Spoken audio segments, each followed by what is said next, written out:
just want you to tell him that I love that stream with him too. Oh, did you hear that? Well, we're live. What did you love? So good. My wife just told me, she's like, "Are you live yet?" And I said, "Well, he is. I'm about to." She said, "Just tell him that I loved his stream with Tuna." Oh, I'm glad you liked it. That was I don't know why it like exhausted me. It exhausted me. He's like high energy or something. I gotta talk to him again sometime, but he's pretty smart. Welcome to the Smeth Lab. Blah blah blah. Everybody, let me get my chat. You're right. He's both smart and very, very much a lot of energy.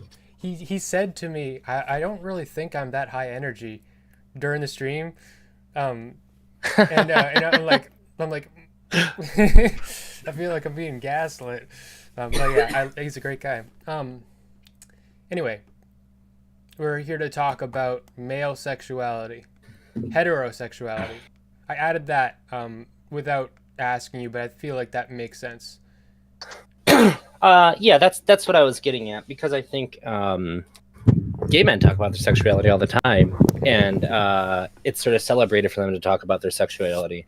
Yeah. If you're a heterosexual man and you want to be like slutty online and get attention, you know, posting nudes or whatever, I have discovered people are going to tell you that, well, you gotta go gay, or you gotta lean into the gay stuff, or you gotta be trans. But like, so like the only way that a man is allowed to be like sexual is if he isn't heterosexual, you know? If there's no outlet for heterosexual men. I mean, or you have to be like super duper hyper masculine and not give a shit what other people think. Okay, give me 1 minute.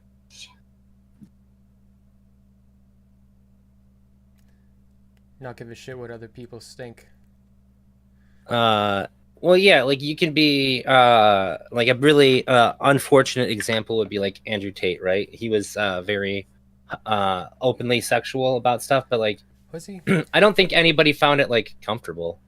He talked about I think he sort of like talked about things adjacent to it. Maybe he wasn't as like openly sexual, but I think if you asked him about it, he would have been fine doing so. I just don't think that it's going to be something that applies to a lot of people. I don't know. I feel like he wouldn't go right for it.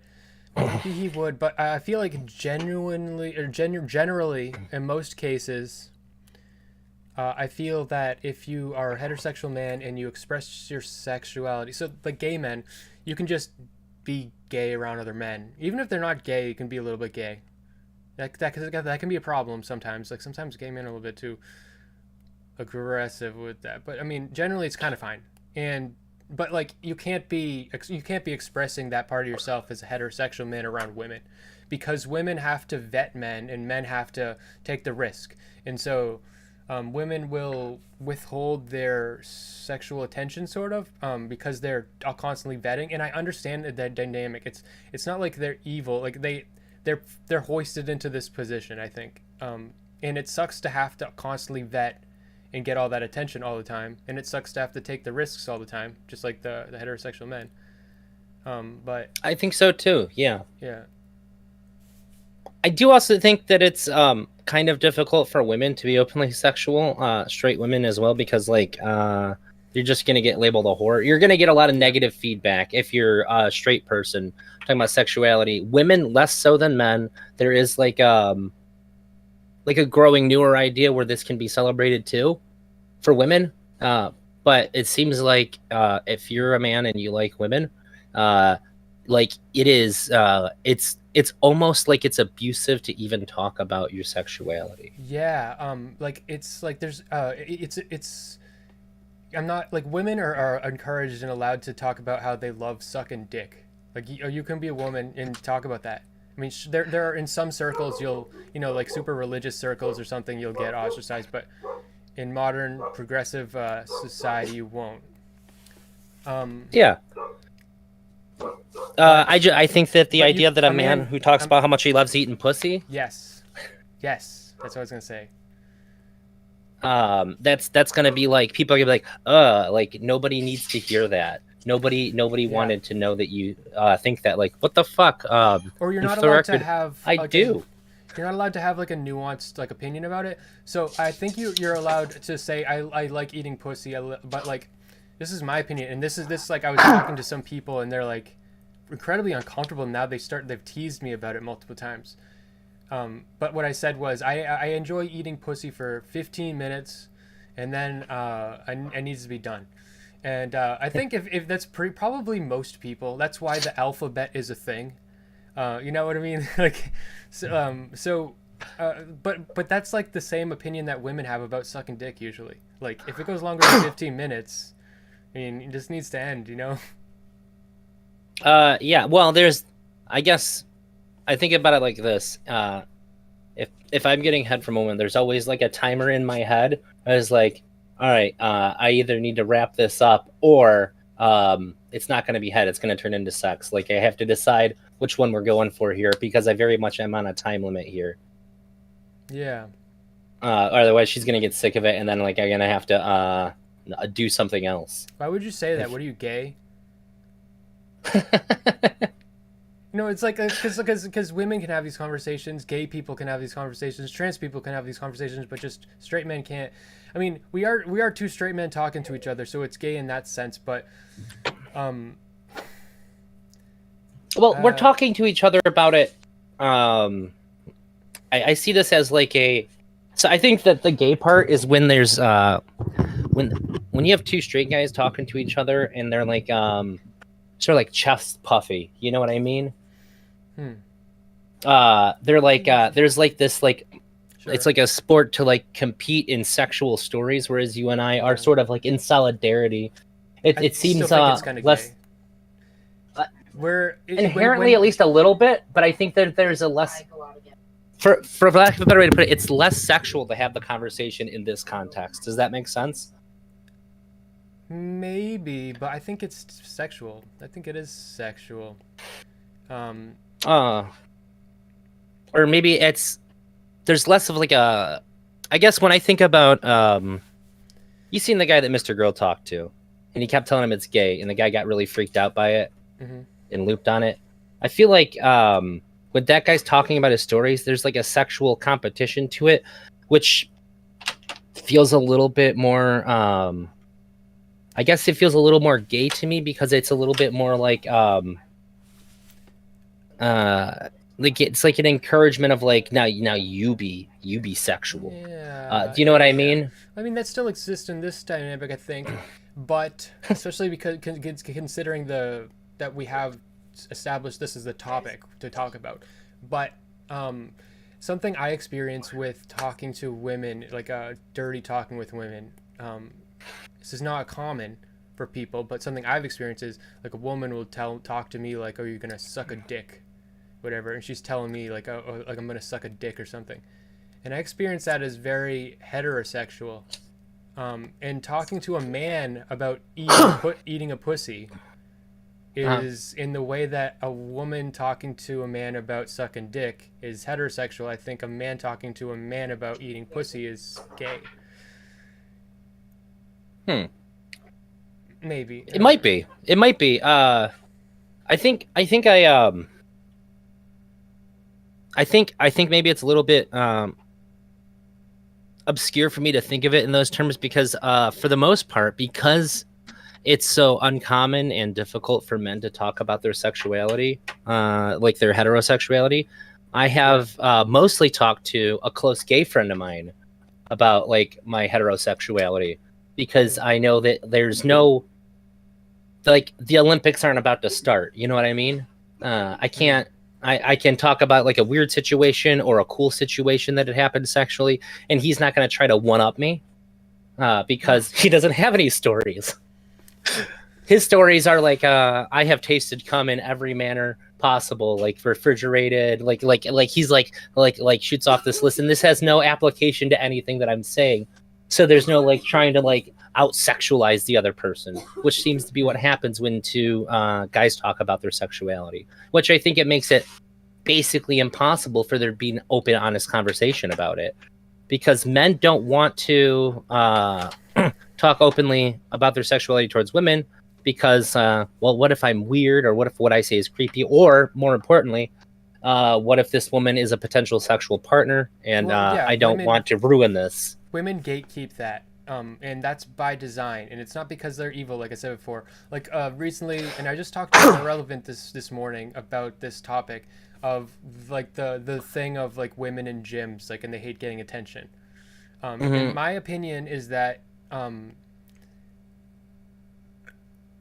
men have to, like I said a second ago, men have to take the risks. They have to take all the advances. They have to do this, and women don't.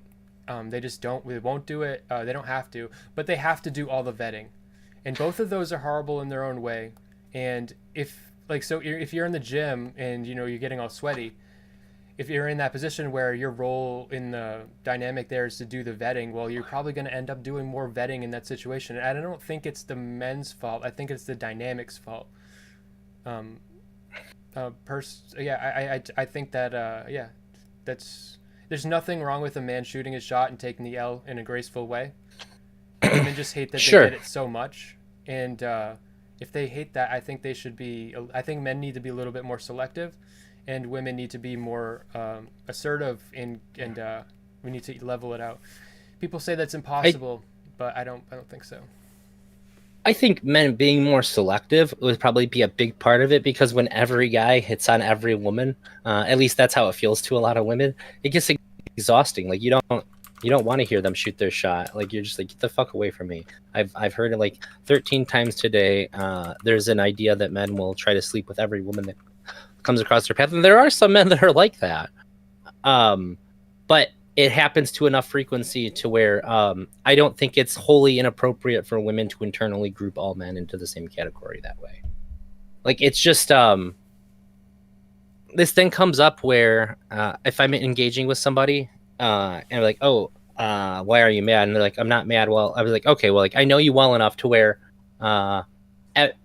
every time that you are mad, you behave this way. So like, it's very confusing if this isn't what you're doing. So I think that women interact with men to where even if you're not trying to hit on me, like, this feels extremely similar to every other time that I engage with men and they're trying to hit on me. So I have to assume that it is, regardless of what you're saying, because like, I've learned these patterns. I recognize this behavior. I think there's nothing wrong with men hitting on women if they're willing to take the L. We've created a situation where now men are shamed for hitting on women because women are being encouraged to and allowed to express their discomfort with the dynamic. The fact that they have to constantly vet men, they constantly are the object and the ire of men or whatever, and they get all this attention from men. That sucks, and they're able to express this publicly, this frustration and they blame men. That is so bullshit, because men are not allowed to talk about how they hate this. Because if you hate going and getting the woman, well, then just fucking learn you're pathetic. Why don't you fucking get better at it? Well, you know what we should say to those women then, and not really, but if you want to have that equal response in the other direction, then you should tell women that are sick of vetting men at the gym, tell them to man the fuck up and get used to it, lady. But no, we should do it in the other direction. We should allow men to express their frustration. We should allow women to express their frustration, and then find a happy middle ground rather than just increasing pressure on both sides. Well, I think that's fair. I think that's why we get. I think that's why we fall into the scenarios and where we're at. I think that I really think that part of it, the reason why things are so different now, is that it seems like there's sort of agreed upon place for these things to happen, which would be dating apps, and that may not be the case for everybody. Well, I think that for a lot of times, women have like the bar and dating apps is sort of like this place where you're in a mindset where like I sort of expect this to happen here, whereas I think that there isn't so much this idea that for men that dating apps are going to be the place where they meet women, because it is a lot more difficult for men to meet women on dating apps. So they think of the outside world as more of a place to like engage with women in a more real conversation about like, well, a conversation like where they're seeking, where they're going to be hitting on women. I just told my wife yesterday that I had a really good idea. They should make a dating app for people that are weird. Where like, you know how like you've been on dating apps, right? You see the Yeah. like the pictures, like when I say dating app pictures, you can all like, I think you automatically like see in your head like this professional photographer picture of like a blonde woman who's like just got done working out, and like everybody's hair is perfect, everybody looks like a movie star on their dating golden apps. retriever people. There's golden retriever Yeah. men and there's golden retriever women, and they all look the same. Yeah, and these are the people that do really well on dating apps, and I feel like there's a lot of people who are just sort of put off by this. Like, when I see, I always describe it when I'm on a dating app, like, oh, you're way too pretty. No, like I don't believe that you're a genuine person. What you're projecting on here isn't real. Like, you're presenting yourself in You like, could be a bot. But Yeah. but not only that, but I just, when I match with those women, it's just like I'll say something interesting and they'll be like off put that it actually was interesting. They'll be like, what? What? I thought you were just gonna say like, didn't you fall from heaven? I wasn't ready for you to say that. Oh my god. I don't know what to say. Yeah, but I have a lot of success on dating apps with women that weren't dropped in their head more than 3 times, but yeah. I have had remarkable success on dating apps, but there was like a learning curve, and I'm not. I don't have like a lot of like traditionally attractive features, but I know how to talk. So if there's somebody who's willing to talk, they actually wants to engage in conversation, I can be very successful there. As an experiment, I created 2 different dating apps where I took a picture of a woman that I found, like a sex bot picture that I found online, and I used that. And like, I gotta say, if you are a guy and you're frustrated with how women act on dating apps, you should probably stop talking to women the way you do. I had 99 people like this account within like a day, and it was the most aggressive and like cringy, gross, fucked up stuff. Oh yeah, that's what I do. Yeah, that's absolutely what I do. But the thing about I was saying about like a very, very normie girl, the most aggressive, cringy, fucked up stuff, she'd be like, whoa, but she'll like it, but she'd be like, I can't believe you did that. Like, and it's, yeah, I get maybe, yeah, but I start off with a little bit of shock, because you have to stand out as a man. Women are getting tons of fucking messages.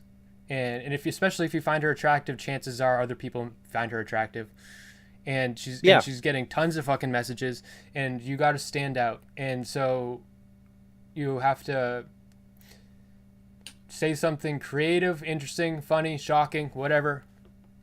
You say something depraved, and then after that, I say, like, I go right into like a normal conversation for a bit, asks about some questions about them, tell them a little bit about myself.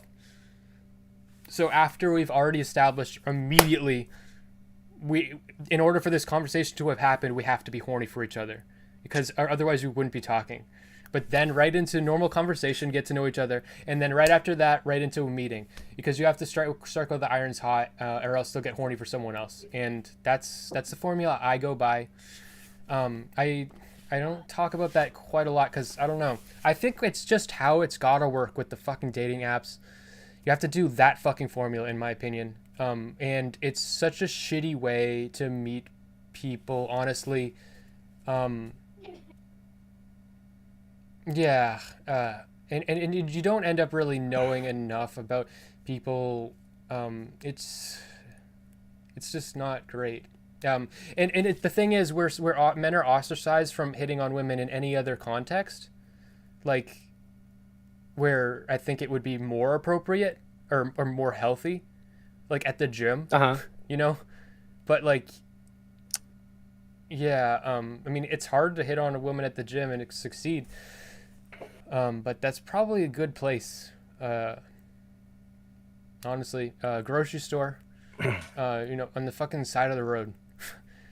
Um, Yeah, I think it's I think in real life it's a lot easier to make a genuine connection. Like I think I met somebody who was super interested in me, and I have a lot of luck meeting women that are interested in me when I go to the gas station.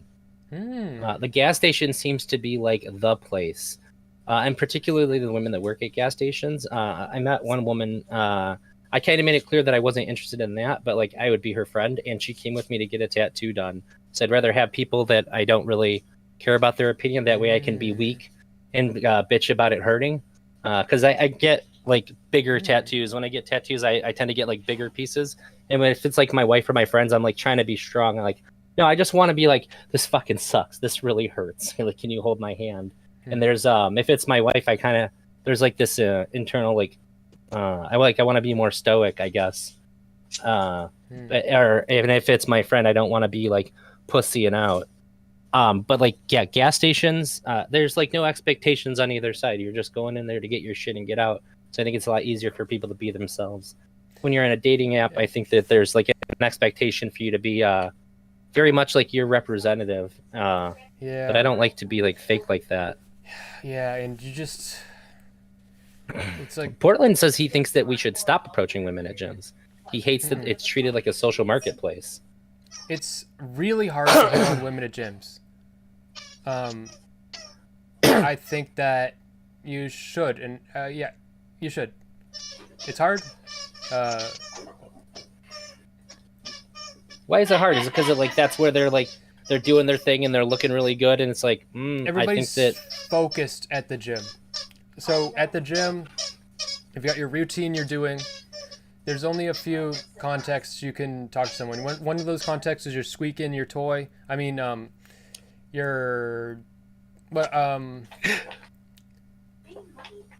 sorry, my dog's going nuts in the other room. So someone needs some of the weights you're using, and you share them. That's a like now you're bonding, you're talking. Just walking up to someone and just saying like the videos you see, they don't even look that bad, but they're just not good. This is the best time for me that I've ever done it. So like we were on the treadmills, and Sexy Back came on, like I'm bringing sexy back, and in the background he goes, yeah, I'm bringing sexy back, yeah, and every time he said yeah, I just went yeah, and then and then other people started going yeah.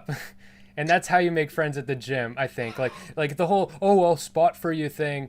No, you have to kind of break the tension in a really, or like you have to just be vulnerable. Being vulnerable, that's what it is. Being vulnerable while at the gym is hard, actually. That's what people are failing at. They're trying, I'm going to help someone else. That's how I'm going to get to know them. No, you have to be vulnerable. So, because when you're talking about being at the gas station, you're already fucking vulnerable. You're fucking getting fucked. But, and you're talking, and what your story was incredible. Talking about like, getting a tattoo and being able to express like your pain and your, like, that's very vulnerable. That's a great way to get to know someone and meet someone. And yeah, so I would say you got a tattoo on a Tinder date, yeah? I got 2 of them on Tinder dates. Yeah. So that is a good place to be vulnerable. And that's why I called the woman that I met at the gas station. Hey, do you want to come with me to get my tattoo?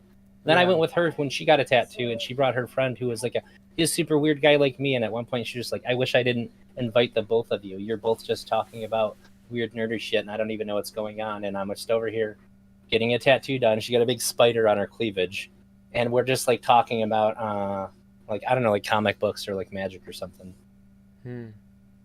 I don't think that I think that we sort of failed her expectations. Yeah. So I'm not going to say sway Smith on his gym pervert predilection. LOL. It's all good. It's not a great place, honestly, but the people going to the gym are all gonna be hot because they're all working out. Like even if you're, I think like just being in that context makes you more sexier. Just like no matter who you are. yeah, You know, I was gonna say I think that being in the gym is a little bit sexual in and of itself. Yeah. But so You're forming your body. we all know that men in the fucking locker rooms at like the fucking YMCA, they're fucking disgusting. They're looking at each other's dicks. They're fucking flashing each other. You see these old men, they just won't stop. You know they want to fucking flash you. They just put their leg up. So you can be really, really gay at the gym. You just can't be heterosexual at the gym, and that's because this guarded, unhealthy dynamic between men and women. That's very lopsided. And like I said earlier, and a second ago, I don't want to say this a million times. It's because women, rightfully so, are being enabled to express their frustration with their place in the dynamic. And in them being able to vent their frustration in that, being the vetters, the selectors, the people who are saying like yes, no, you all the time, getting all this attention, and men not being able to vent their frustration, that gives them so much more power.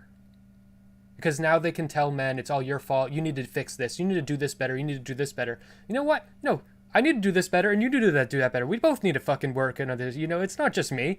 You know, I'm just trying to fucking shoot my shot. I just wanted to see if you wanted to hang out, and you don't, so I'm gonna leave. Okay? I'll leave you the fuck alone. That's all. Like that's the role I was given. I'm doing it right. What are you gonna isolate me just to Tinder? Nothing else? I really hope it's fucking. I think that the bar is like a really common place. The bar.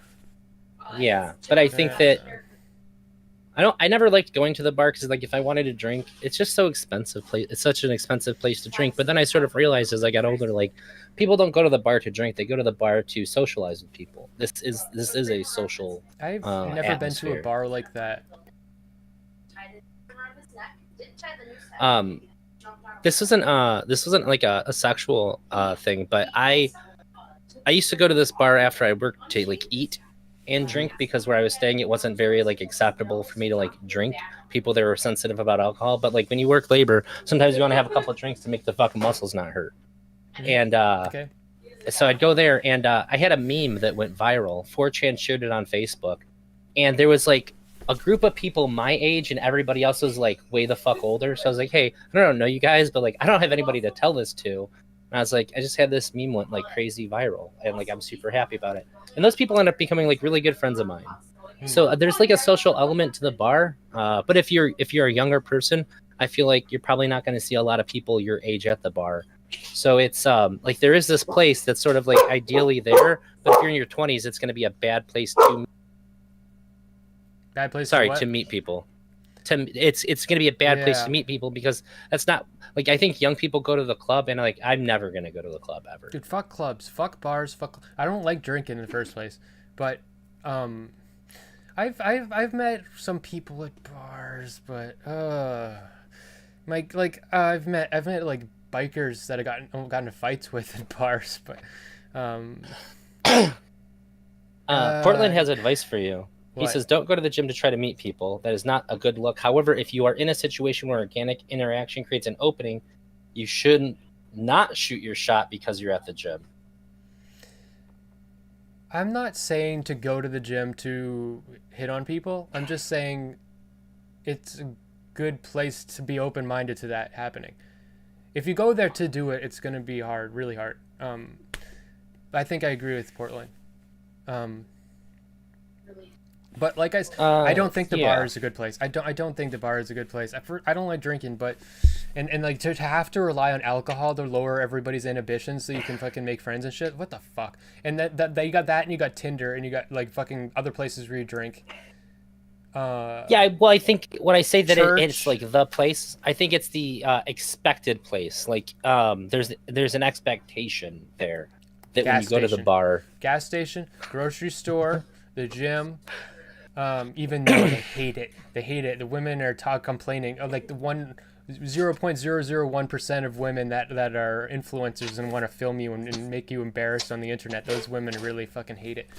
But most women actually like getting the attention You know, it's the women that get all of this attention, like tons and tons and tons of fucking attention. They hate it. There's tons of women that don't get any attention, and Yeah. they really want it, because, like I said, they're in that vetting role, and they weren't taught to be able to go to approach men, and if they they're real brave, and if they fail, it's going to be hard for them to do it again, because they haven't learned the social skills to do that. They just weren't lauded into that. I think we should teach women those skills, but those women are just like, please, I need attention. You know what I mean? And so it's almost like these women that are just like sick of getting constant attention. Yes, I understand that sucks, but like also like that's a privilege too.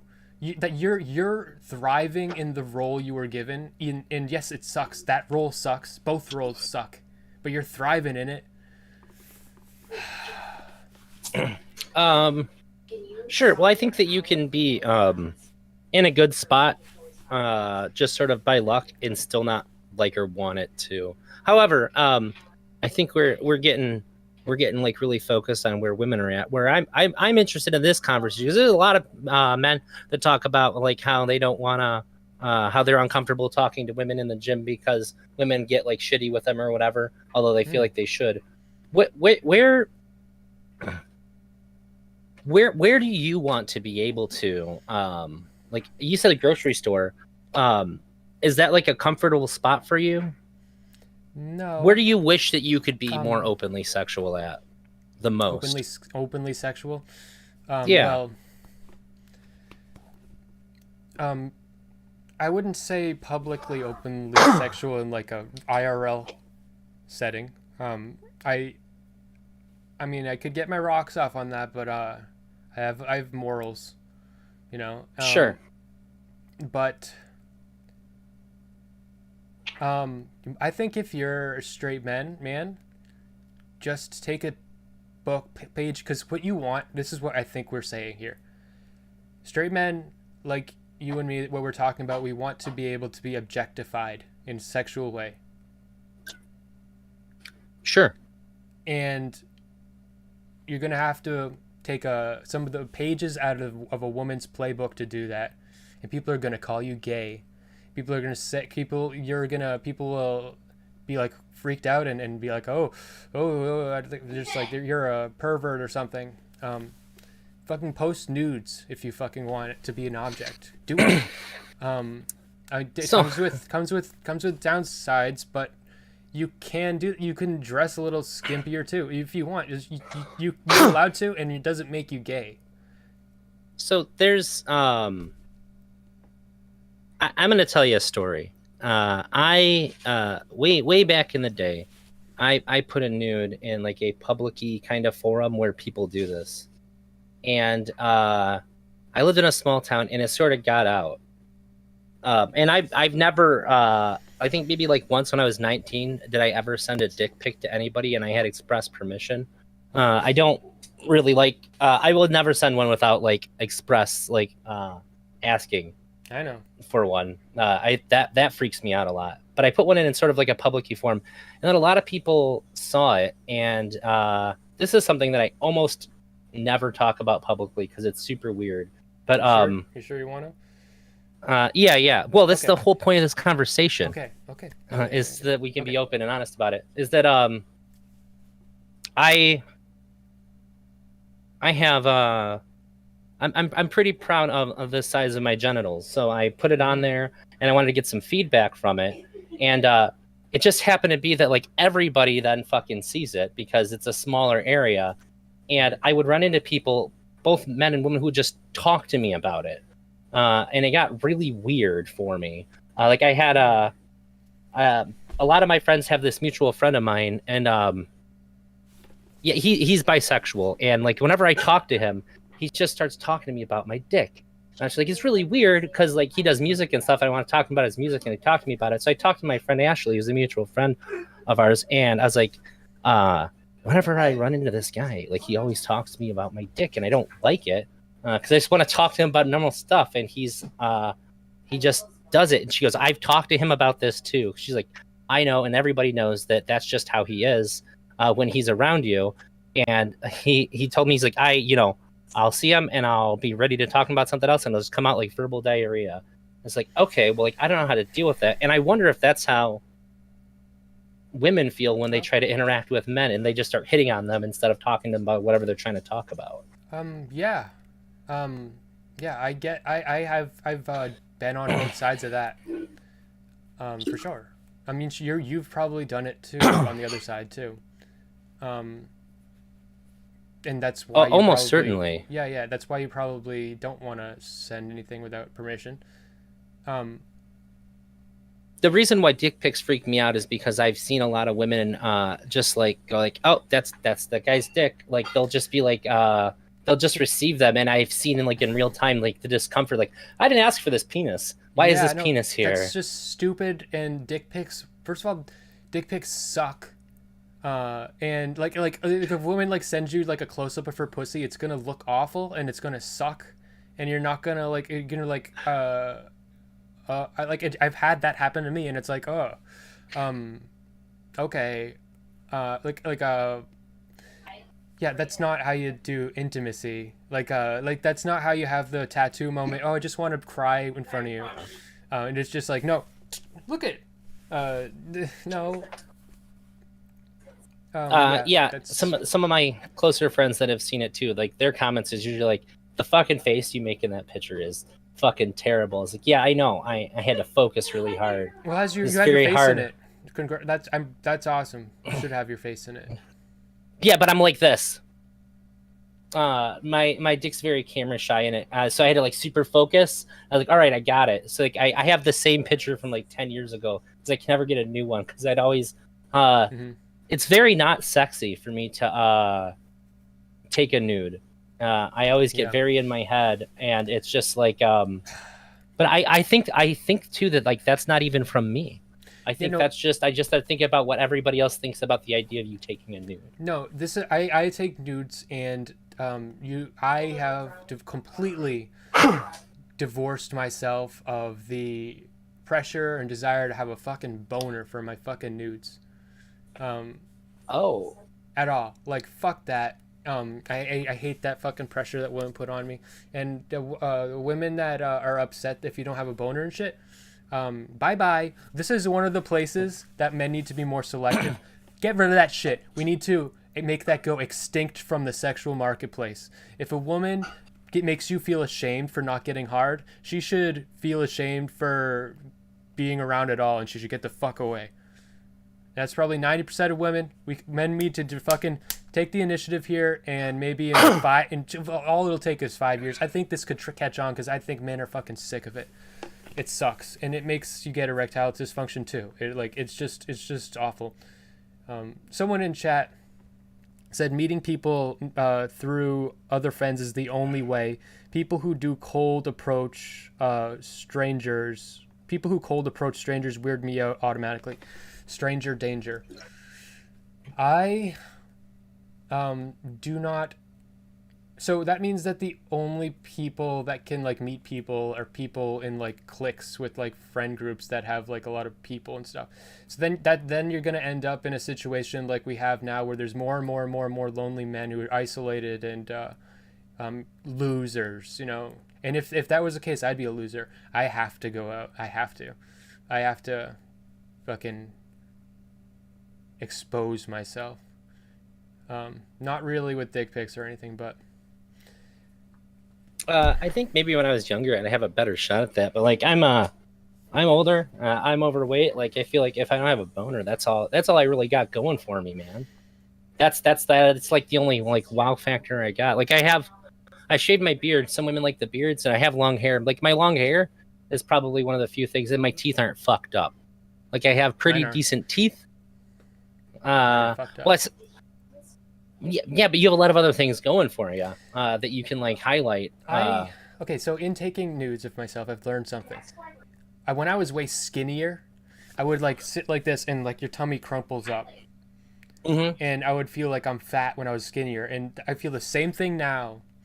And that I felt then, and looking at those older pictures of myself and looking at new pictures of myself, I still felt the same way. But I realized that looking at the pictures, when I'm vulnerable like that, and I'm confident and vulnerable at the same time, it doesn't matter how crumpled and fat my stomach looks. I look good. It's the vulnerability that's the sexy thing, I think. So even I think you're just ashamed of your body, but if you're vulnerable and confident about your body, like, that's a winning combo. That's how I feel. Well, you're not wrong, but I think that the shame mostly comes from the fact that I know I'm not doing anything for it. When I was, how old are you? 29. 29. Oh, okay. You're not that much younger than me. When I was in like my mid 20s, I worked out a lot. Like I know I don't look it, but I know like a fuck ton about working out. I used to work out with a guy who does strongman competitions now. That's who I learned with. Mm-hmm. And when I didn't know something, he just had this like gigantic Arnold Schwarzenegger's like encyclopedia of bodybuilding.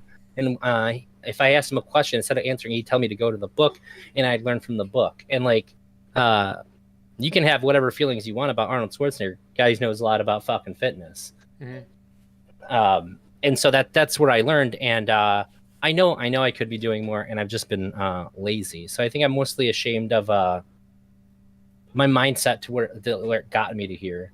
So my body is just sort of a reflection of me, like not keeping up with what I know I should be. You don't need to. You should, but it's not. You should, but not to need to. You know, fuck that. Just fucking. I agree. I shouldn't. You shouldn't. It's good to work out, but also you shouldn't feel ugly. Well, I'm fortunate that the two women that I'm with certainly don't ever make me feel ugly. I think it's more of an internal thing, but I don't know. Maybe that's not even true too, because I think that usually when I get matches on dating apps and stuff, I always think like, oh, they must think that my wife is really pretty. My wife is very good for women that like women and men. How are you going to express your sexuality if you hate your own body? I think I typically do it by focusing on the woman's body. Well, then or you're not expressing your sexual. You're helping her express her sexuality. True, and I think a lot of people fall into this. And I think that it kind of trains women to think that like that's what male sexuality is. Yeah. I think it should be half. That my sexuality is just an extension of hers. Yeah. And I agree too with that. I think that it's fucked up, and I don't like that. That's usually the approach that I go. And I think that makes I think it encourages women to be a lot more submissive too. So they're sort of like waiting for the prompt. And it encourages men to be emotionally retarded. Yeah. I do think that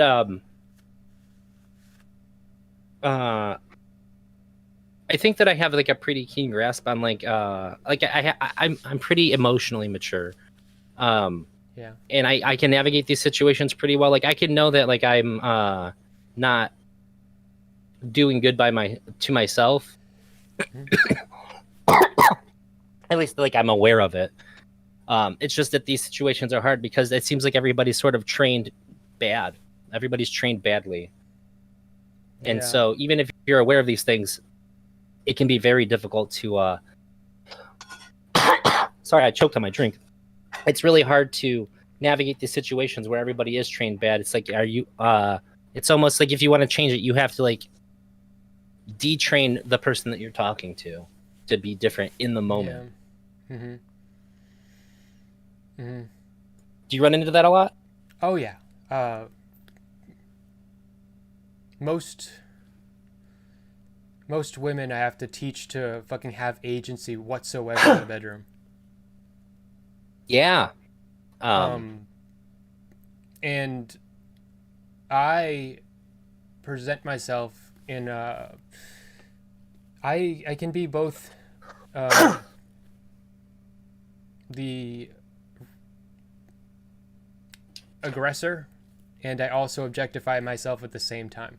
I do the whole thing. I do everything. I will objectify them and myself at the same time, so they don't have to do shit.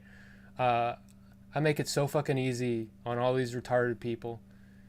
I will make you come and myself come, or I'll just not come. I'll do the whole thing. I'll do all the sexy parts. I think the hard part is, and so you said we're focusing on women a lot, and I think if you're a heterosexual man and you want to be sexual,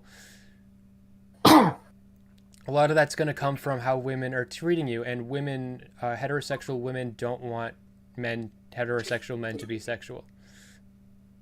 That's not the role that they got. Yeah, if they're not sleeping with you, at least, yeah.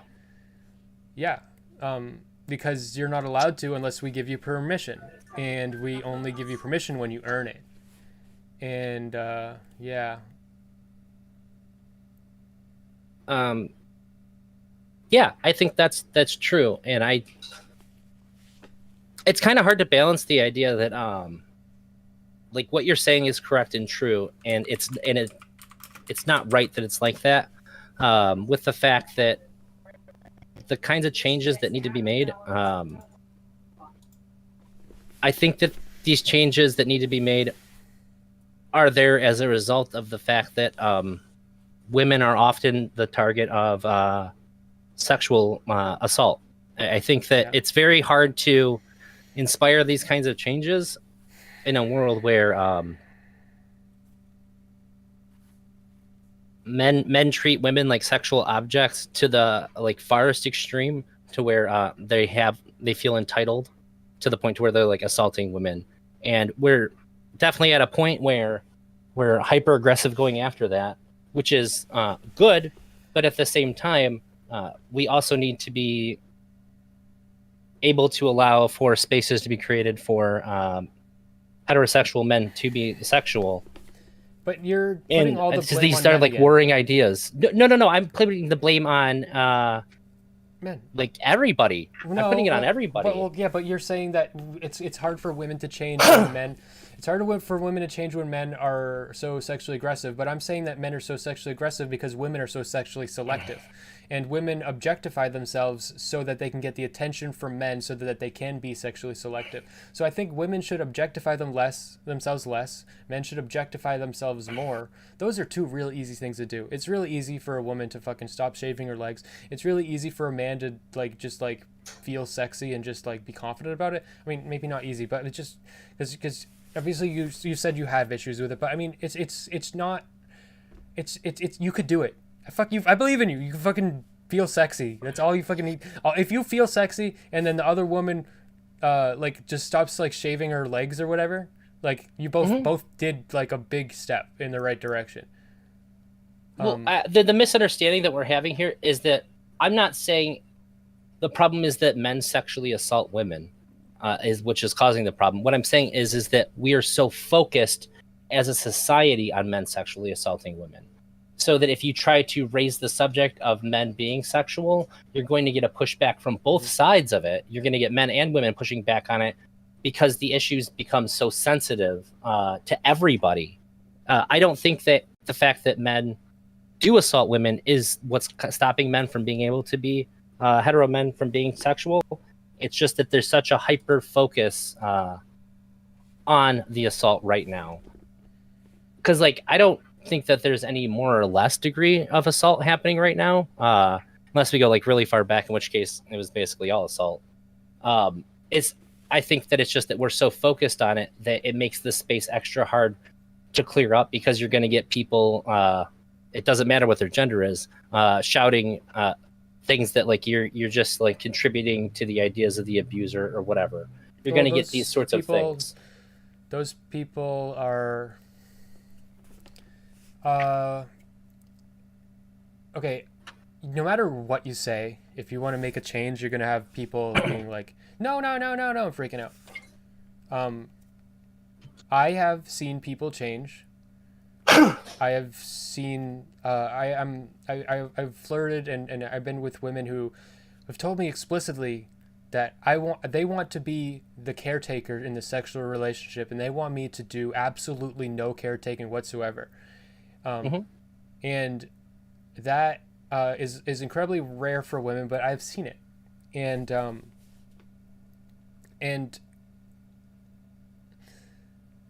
so I just know that it's possible. I know people can change. Yeah, sure, there are people with their head up their ass, and they're just gonna focus on blaming men and not trying to actually change anything.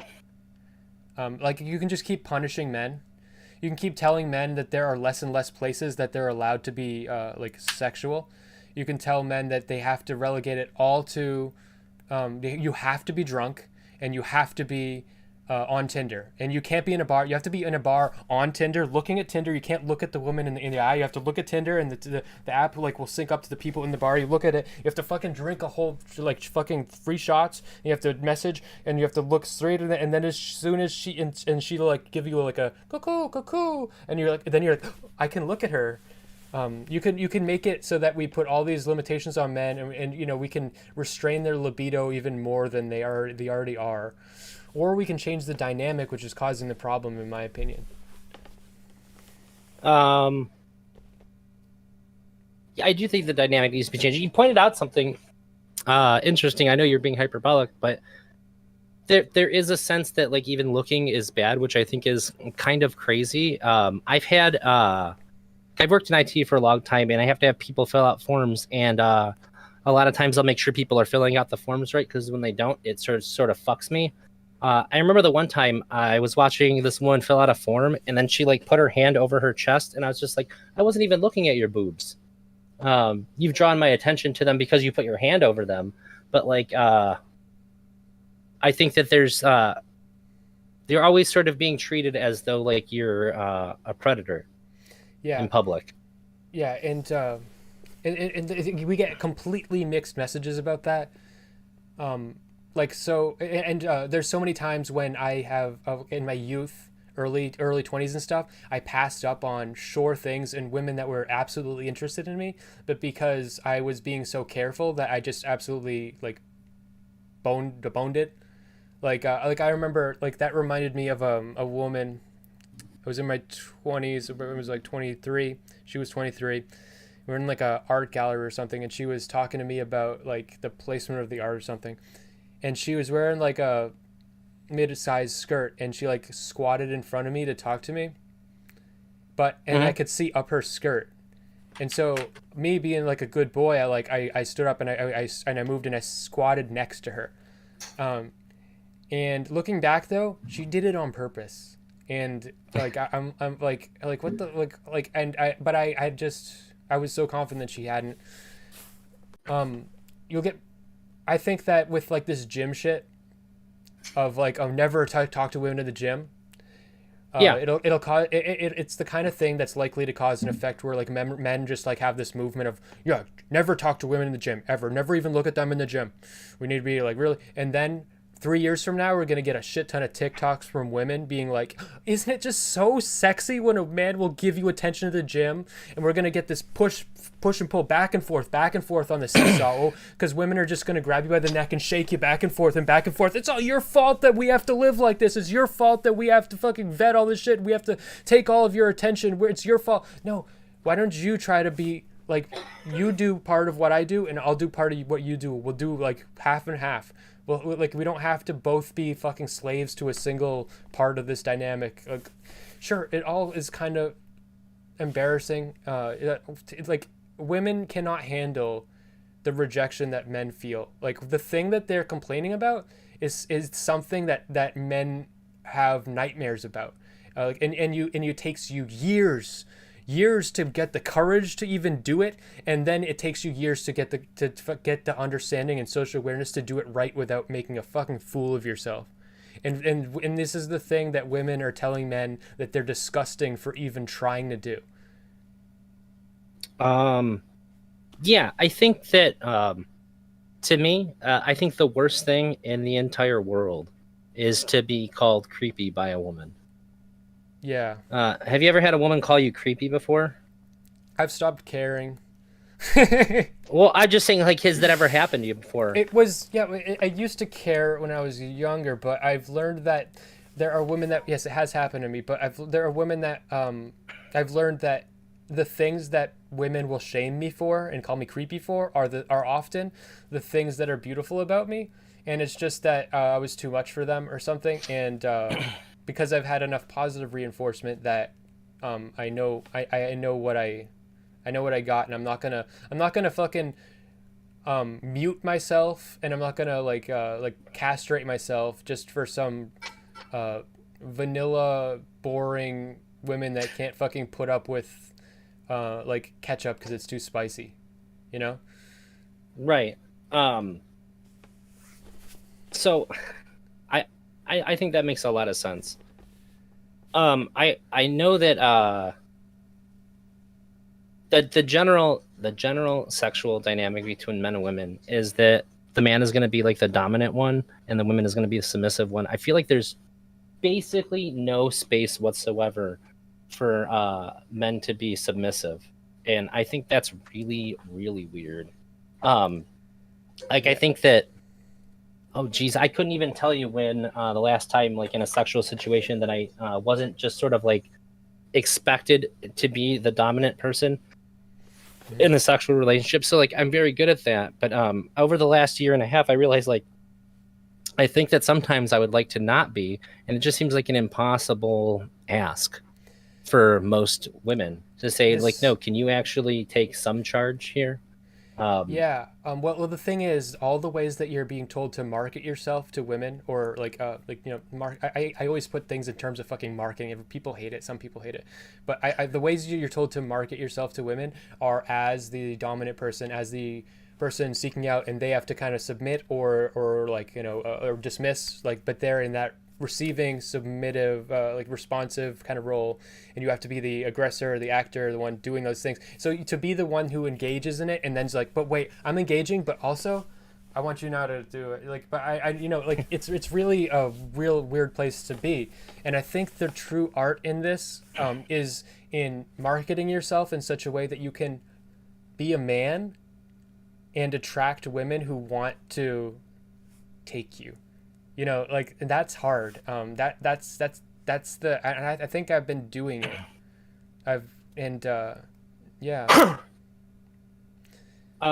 so like you're saying you have success with that? Yeah, yeah. That's interesting. I think I've only ever come across it in like very like niche like happenstance kind of scenarios that I couldn't really recreate. I had to leave one time.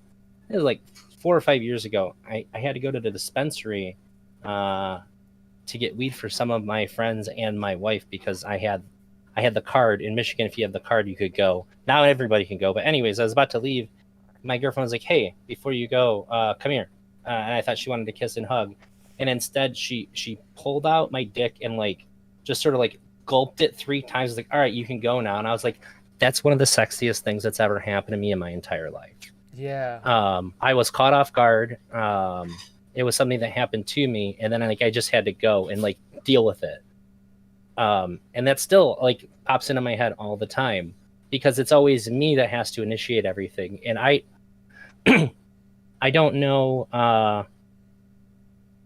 I don't know why it's so bizarre for something like that to happen. I think that we shame women for being sexual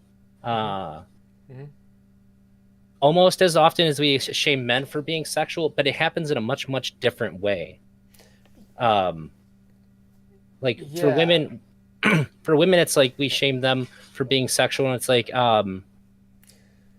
it's not bad. What you did isn't bad. It's bad that you did it to where people can see it. And for men, it's just like you just fucking shouldn't. I don't think we shame women for being sexual, like, to nearly the extent. I just think that we don't. So, like, women can go hit on men, and we're not going to shame women for doing that. They can do it. It's just that women who try this, like these wonderful, brave women who try this and get faced with some rejection, like, that's considering the fact that women's experience is getting so much attention and they don't even have to do that, and then one time they fucking just get brave and they're like, you know what, I'm interested I'm into this guy, I'm gonna fucking go try, and she gets rejection, and it's like it's awful, because obviously it's awful, and she's like, cool, well, I guess that's not shame. That's just that Oh, I'm comes with talking it. about like slut shaming. I know, but I'm saying that's she's gonna experience it as shame because she's gonna be ashamed. But it comes with the territory of rejection. Slut shaming, I think yeah, sure, slut shaming. I honestly feel like we're at a time and place where if you apply for a job at most places, unless it's like the Quaker Oats like Puritan place, and it comes up, like, I think you could literally tell them that you were a successful OnlyFans person, and they would be like, "Oh, cool." At most Maybe. places, like tech places, for sure, they'd be like, "Oh, cool, that's interesting." Um, um, well, yeah, I don't think I think yeah, there's probably like some types of businesses that are so industries where that's not going to be helpful, but I think it's just but if You're you're a probably guy, right. if you're a guy though, then it's going to be like you did what? Yeah, No, yeah, get the yeah. I fuck agree out with of here. that. Yeah, so yeah. I think it probably comes a lot from. I think it's mostly sexist. It's that there's like an old idea that we have to protect women in general. Like they're not capable of making the decision. I think like if 10 years ago a woman said that like I actually have a very successful like porn website that I operate of and for myself, people would be like, "What the fuck? Like, are you like you're a crazy deviant? You should get out of here." And that would very much be the same if it was put onto men now. I do think that maybe you're right. Maybe the OnlyFans thing sort of changes my perspective on that because I don't doubt that at all. That It that would be feels like like it high should. five worthy at the workplace. Yeah. Yeah. Like it'd be like, wow, you're a go-getter or something like that, you know? Yeah. Yeah, like it's impressive that you're able to build something like that. But if a guy said that, it'd be like, what the What fuck did are you you do? doing? You're fucking weirdo. Yeah, I guess that's pretty bizarre. You're only Um, allowed to be sexual as a man if you're absolute. Yeah.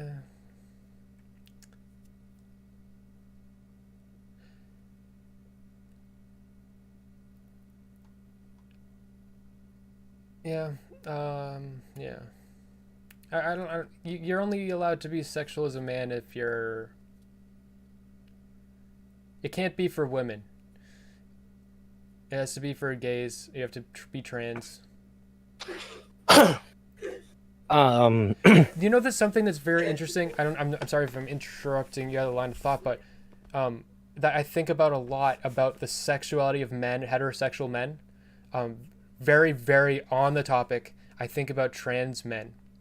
That I see on like if you're posting like porn and stuff, and you're seeing around, you're gonna see like a lot. You're gonna see a lot of trans men that are posting porn. Like they get like hairy, and they're really proud of being like a man now, and they look a little bit manly, but they still have a vagina, and but they're like, I'm one of the guys and I'm sexy. But that thing that to me that's like kind of pulls at my heartstrings. Like it makes me feel upset a little bit. I mean, I don't like resent them. I don't feel resentment, but it's like, but men can't do that. So the thing that you want to be, you don't actually want to be a man, because if you were actually like a man, you'd have to repress that. You know? Like so like part of the there's no. experience of being a man in the modern world is repressing your sexuality and not being proud of it online. Yes. So these trans men that start like OnlyFans and shit and are really really sexual, and they're extra horny because of the testosterone. They're like way hornier, and so they're just going fucking buck wild. They get to have best of both worlds. That's true. They get to present their sexuality in the same way that a woman does, Yeah, but then without kind of be having any of the manly. shame that a man has. Yeah. Well, without having any of the shaming, sorry, that a man gets Yeah. for doing it. And you've said before that like you're trying to change it. What are you doing to try to change that? I am. I've been talking to, flirting with a woman that is very aggressive. She told me that she just wants to, like I said earlier, she wants to be the caretaker, and she wants me to do none of that. And I've just gotten some attention, and I think it is in the art of how you present yourself. I don't think you can go through the traditional avenue of being the one who seeks out women. If you want to be sexual in that way, you can't just seek out women and then tell them how to treat you. I think you gotta tell women how to treat you and let them seek you out. And is this an older woman? Nope, same age. That's really surprising. Yeah, that's really, really surprising to me. Wow. That's really interesting. Yeah. But I think a lot of but in doing lot of this, sorry, women don't know what they want often when it comes to sexual situations. There's not a lot of like talking or training about that. Especially growing up, the first girlfriends that I had, like my first handful of sexual encounters with, they had no idea. Like they didn't know how to masturbate. They didn't know really like what they wanted or what they liked. There had to be like a lot of experimentation for them to figure out even like oh yeah, I do like this, or no, I don't like that. They didn't know. I just think they're discouraged from exploring it. My success has only been in attracting women that already know what they want. But my dream is to awaken in women that don't know what they want, to actually, like, I want to awaken them to be like, that's what I want. I'm going to go for it because that's what I want. I feel like a lot of gay men have this fantasy about converting straight men into gay. It's absolutely a thing. But I want to convert sexually repressed women or sexually withholding women into being aggressive, because just by virtue of marketing myself in such a way that they're like, I need that, I'm gonna go get it. That is my dream vision, and it's probably just fucking a porn fantasy. But you can market yourself to women that know what they want. Do you think that well, I mean, you can just disagree with me. I'm going to make a statement first. We don't give any information to younger people, like late teens, young adults. They don't really get any information or encouragement to explore their sexuality. They don't get any information about exploring their sexuality, and we don't encourage it or anything like that. We just sort of pretend like it isn't happening. But when it comes to guys, we just pretend like they're not doing it. When it comes to girls, we tell them that they shouldn't be doing it as a society. Yeah. So I think that guys figure out what they want, kind of. They have an idea of what they want, and then they have to experiment to figure it out. And then women have to find guys who kind of know what they want, and then experiment with that person. So we just have like a lot of people who just don't have a fucking clue. Yeah. And then when women have bad experiences with that, there's a lot of people who are there to tell them that something bad happened because they're trying to figure shit out. And it was something they didn't like. But if a guy's trying to figure something out and they didn't like it, well, it's just like, well, whatever. We don't give a fuck. Yeah, you're a piece of shit. You did what?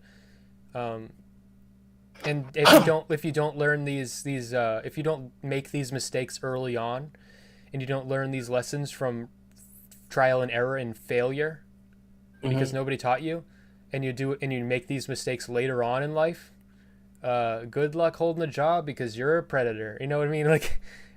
Yeah. So, yeah. And we tell men what not to do, and we tell women what men shouldn't do. More and more things that men shouldn't do. We don't tell any of them what to do. There is no real like sex education. What we call sex education in the United States is explaining to people how pregnancy works and how to prevent it, and that's about it. But we don't even do a good enough job of that, honestly. It's true. We don't. It's that even that's not very good. But we don't have anybody. There's nothing that actually educates people on how to have sex well, how to figure out what you want, how to Yeah. figure out what other people want, how to negotiate these situations. None of that exists at all. So I Yeah. think a lot of people are just sort of left in the dark There should because be people are more uncomfortable talking about it. there should be more education on like on exactly how to where the sensitive parts are in like both sets of genitals and where stimulation occurs. Like it took a lot of just poking and prodding to figure out where my dick is most sensitive. I would assume it's probably different if I'm circumcised. And I would assume it's different if you are uncircumcised. I couldn't tell one of those people where it's going to feel best for them. And yeah, for women, it wasn't until like 2 years ago where I actually looked at like a diagram of like where the clitoral apparatus actually is, and I had a general understanding, but like there is no like G spot, like that's not like a real thing in the vagina. Um, it's just Um, kind of vague. It's a vague kind of like, oh, you hit their spot, but that's not really how it works. If you kind of understand how it works, then it'll help you a lot. But we don't even tell people that. my understanding is just that it's just far back. No, the clit Well, I know where the is clip. Let's be okay. clear. No. Okay, there's clit is the tip of the iceberg, and it goes out, and there are two like things that go down the sides, but then there are like these like sacs that go down around the opening of the vagina, and that's where the vaginal orgasm is going to come from, the stimulation to those. And the clit is going to be the tip of the clit's actually called the glans, just like the tip of the penis. um but yeah, there's no G spot though. To hit the G spot, you're going to have to push against all the other shit. But like but there actually in there is no actual G spot. It's just like use a lot of force and get in there and hit hard, and yeah, sure, you're probably gonna, like, but like it's just wrong. What do you mean it's wrong? There is no G spot. That the clit is all like front loaded. Uh, yeah, the clit is all front loaded. Yeah, but Um, like, yeah, yeah, I think that so I guess because this doesn't get talked about a lot. When I growing up, I always assumed that men were very concerned about making sure the woman had a good time, and so that's what I was always concerned about. And talking to women, it seems like that's very, very much not the case. Did you have any expectation of that when you were growing up? of expecting to give a woman a good time.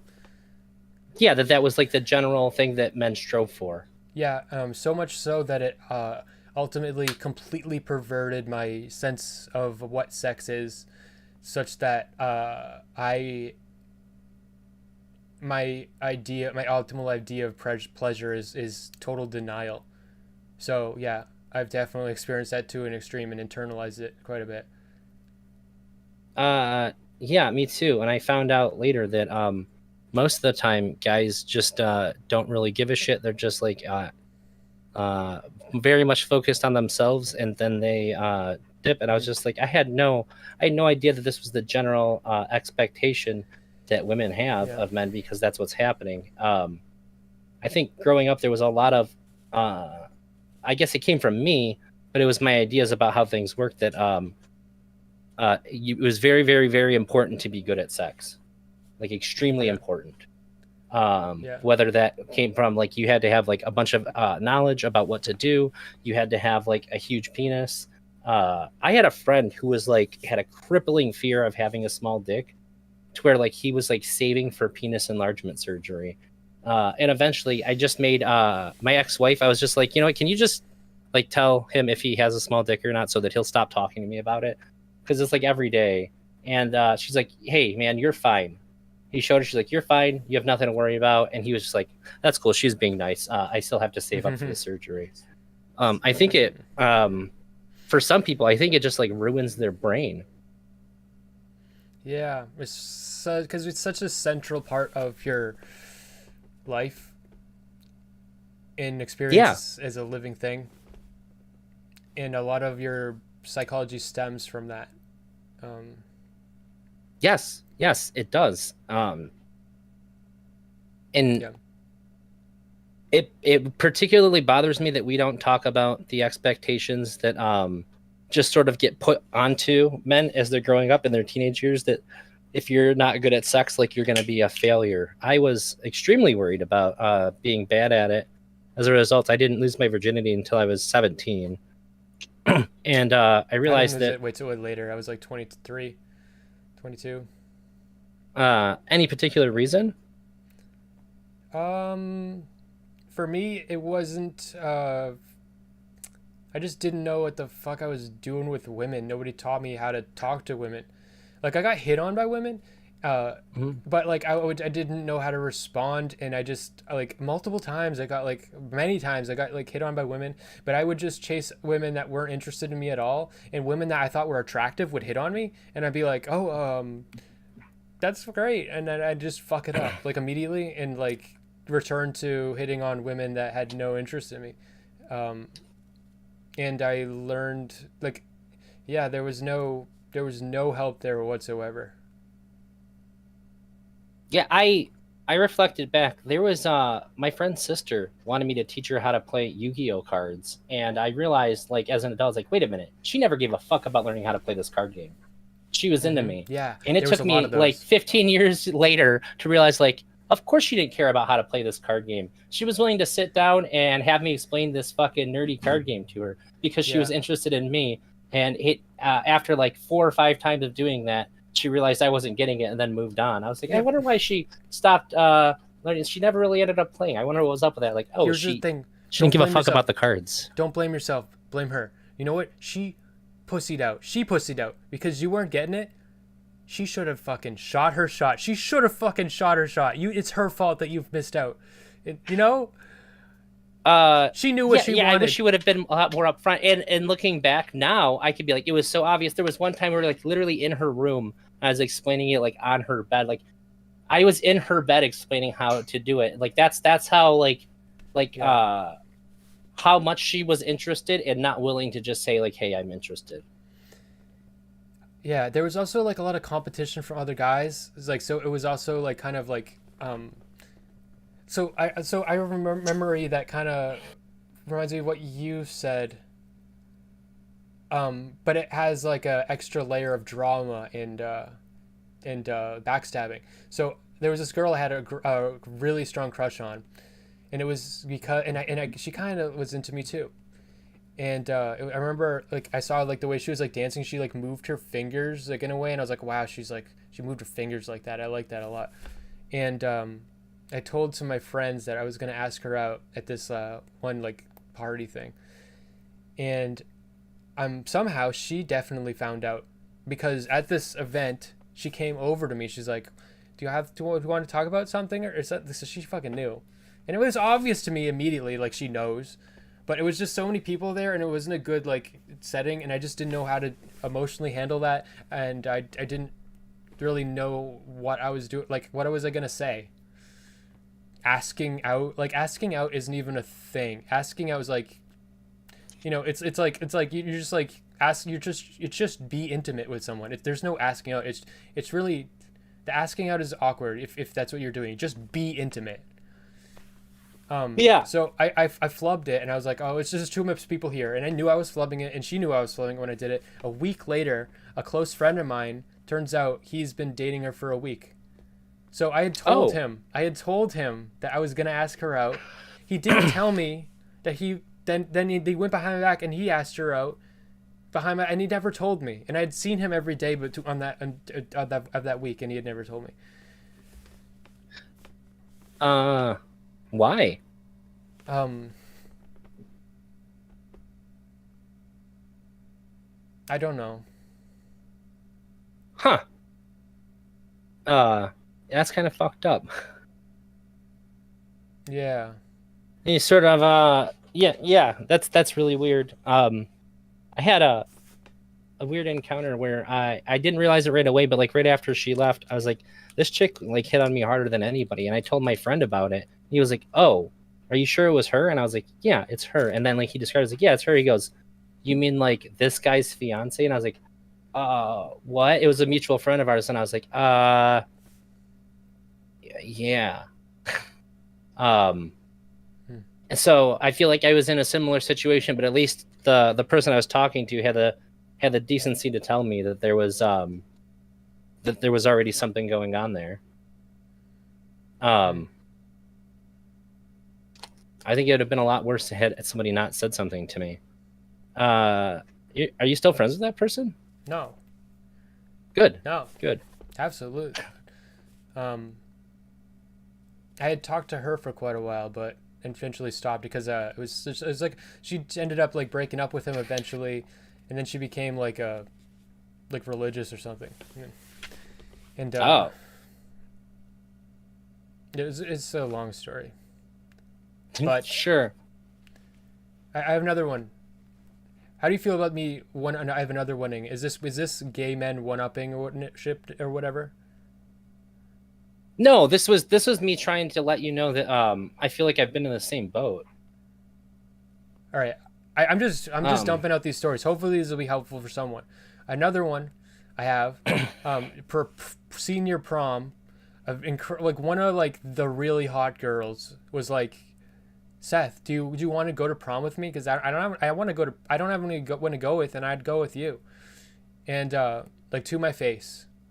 And I had already settled on I'm not going to prom. So I was like, oh, I'm not fucking going. And but this one wasn't like I was letting myself down. Like but I do kick myself about it. But like I genuinely didn't care. So I feel like such a Giga Chad for that one. I just did not give a fuck. But it's really funny because when I tell people about this, they're like, and I tell them who asked me out, they're like, no, she didn't. She went, yes, she did. But nobody believes me. Like, I get that a lot. I just didn't go. I didn't go to my own prom. I went to 2 proms that weren't mine. I dropped out at 16 because I was religiously persecuted in school, and so Satanism. I wasn't Christian. Yeah, because I was Satanist, and I was in a very Christian school, and I dropped out and got my GED. Well, I took the test when I was 16. You can't get the degree until you're 18, so I got it in the mail when I was 18, and then I went to my wife's prom, and then I went to a friend of mine's prom. I went with her as her date. But I never had my own. I always thought school dances were stupid and cringy. Yeah, me too. But I may have thought that because it would have been difficult for me to get a date too. I didn't really figure any of this stuff out until I was an adult, and just like I think the social dynamic of school, where everybody else sort of in your business, sort of stifles your ability to like have any kind of emotional maturity involving in dating and sexuality. Like I was telling you, I got attention, and I think I similarly just kind of didn't think I could get a date, but I fucking could get a date. I didn't know what the fuck I was doing, and nobody gave me any advice whatsoever. And not only did I fail, but I failed without knowing I failed so long without learning a single fucking thing. Someone in chat just shared something interesting. They went to they were in UK art school. Was this a like high school or? Because I went to an art school which is predominantly women for college, but this person is saying, I think they're talking about. Is this college or high school? UK art school, mostly women. Their experience was that men were often and very casually, not just superficially, called fuckboys, but were judged for this behavior by the same colleagues of mine who slept around and would probably have screamed bigotry at being called anything similar. I have the same experience.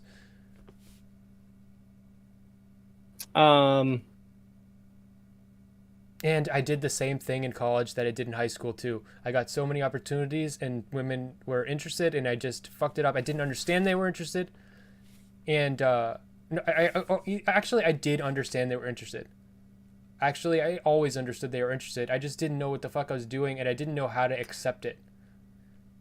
Because I was supposed to be the one. This is the thing. I was taught that I was supposed to be the one seeking out the women, and so I didn't learn that, and so like just like women don't learn how to go meet men, and they didn't actually make it explicit. You know, I wasn't taught how to say yes to anything, so yeah. Yeah. You're supposed to pick up on clues, but the problem is that if you read the clues wrong, um, and you act on like the hints, then you might end up kissing somebody who doesn't want to be kissed, and then it's like that's boy, what a bad situation if you're a younger guy. I feel like the anticipated blowback from that is clouds a lot of judgment. Um, Yeah. and as an adult, I just kind of say like, hey, just so you know, I don't really like hints. I even if I think I'm getting them, I'm going to ignore them. You just if I'm not doing something you want, or you want something and I'm not doing it, you just got to tell me, because I just sort of expect that we're all going to be adults here, and I don't want to play what I call like high school games, because I feel like Yeah. high school is kind of the place to be like a little uncomfortable and awkward and sort of flop around in your emotional relationships and sexual ones. Like that's your place to be awkward. But when you're when that shit carries over to adulthood, you're stunting yourself and the people you interact with big time. I'm willing to make a fool of myself. I think that's what I learned is how to make be willing to make a fool of myself.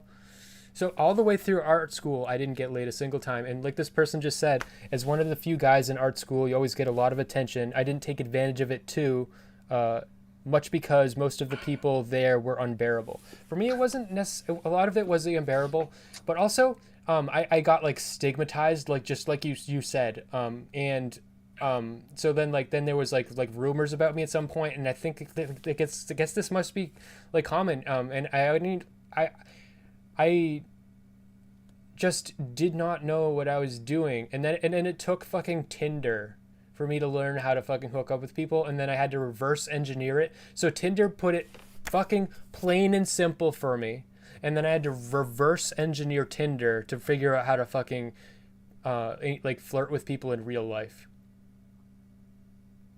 Interesting. When you talk to somebody on Tinder, do you talk about the like your sexual interest, things that you are and are not into before you meet somebody? I do not want to. I've learned through trial and error, as I have, and most men have. What I've learned is that you in Tinder you want to keep the sexual combo short. Then you have another combo. You want to have something that's not sexual, in my opinion. Then you can go back to the sexual combo and you can have like a big, like really horny conversation. And then that's when you have like a really weird, kinky hookup. But I feel like the try first not to, 2 hours is a combination of those for me. yes, yeah, that's basically what I'm saying. But Okay. I try not to. I can if I'm gonna talk about my kinks, I could probably make it another. I could make it a month-long seminar. Um. So I try to limit it to what So works. where's the seminar at, man? You need to be putting it out there. That's It's that's out there. if your It's out mission there. is It's invitation only. I understand. We're a seminar. Um, yeah, I think I go. I try to be about that pretty upfront, because I don't want to waste my time with somebody who can't talk about it. That's super important to me. Is that if I have to guess what somebody's into, like that shit ain't happening for me. Someone in Nope. chat just said something we have to respond to. So, as a female who was upfront with my feelings, I got rejected over and over and over. Guys were freaked out by it. I want to say from the experience of the guy who got, but it wasn't ever very upfront with me, except for prom. With me, it was always like obvious, but it wasn't explicit. And because but I just, I there was women that I was interested in that were upfront with me, And it wasn't that I was freaked out. It genuinely wasn't that I was freaked out. I just didn't know I was like allowed to. I didn't know, like, I just didn't understand what was going on. I didn't even know how to hit on women myself. So I didn't know how to say yes to a woman hitting on me. It just seemed like an impossibility. You know? Like I didn't get it. Like if I said yes, I wouldn't know what to do with it. Because I didn't have those experiences. I always felt like me doing these things with women and flirting and stuff was something I'm not allowed to do until I was older. And like I was crossing some boundaries just by even being sexual whatsoever. Interesting. Yeah. I think that kind of died for me after I had sex for the first time. And after that, I already wasn't in school anymore. So it was just like, it was a lot easier for me to pick up on things and then be flirty. But when I was still in school and like wanted to be, it was just like, no, this is always going to be inappropriate because you never get anything explicit. Like you said, it was explicit, but it was obvious, but it wasn't explicit. Mm-hmm. It's exactly what I was talking about with the chick who wanted me to teach her how to play Yu-Gi-Oh cards. Like, there's nothing more obvious. I've never had a more obvious scenario in my life. However, it just did not occur to me until I was older because it wasn't explicit. And I think that people don't want to be explicit because that's what puts them out there. If someone's not getting it,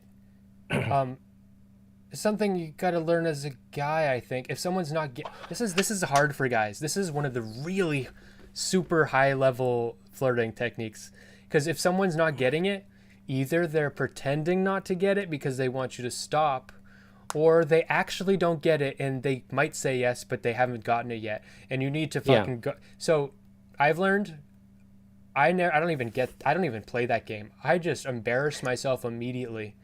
I just say, like, look, I'm a fucking fool with my dick in the wind, you know, like, and that's what I do. Well, yeah. Now I just think that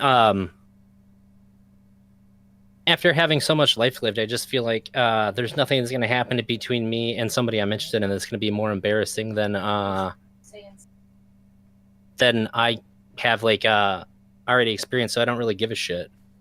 I'd rather just not waste my time. But when you're younger, I feel like all you have is time to waste. And then if you fuck up, you're afraid that you're going to spend a lot of that time that you could be wasting worried about things that had already happened. I think it's really good that you have that mentality. I wish more people had that, because I have had a lot of my guy friends ask me for advice on like how to talk to women, and I can give them all the advice in the world, but they're still not going to take it. They still don't take it because they're still afraid of looking foolish or looking silly. You know, there's also something I haven't said, which adds to the flavor of this story of me here. My sexual awakening happened basically 2016-ish, and that's the Me Too moment. So I only started being comfortable coming into myself in a time where I was also terrified, even more so, of crossing those boundaries. But so it would honestly have a lot of trauma from those mixed messages. Yeah, that'd be a really interesting time to really find yourself sexually. It seems like you're like, all right, I'm finally ready to go out into the world, and then the world's like, market's closed, bud. You need to fucking chill. You need to fucking chill, yeah.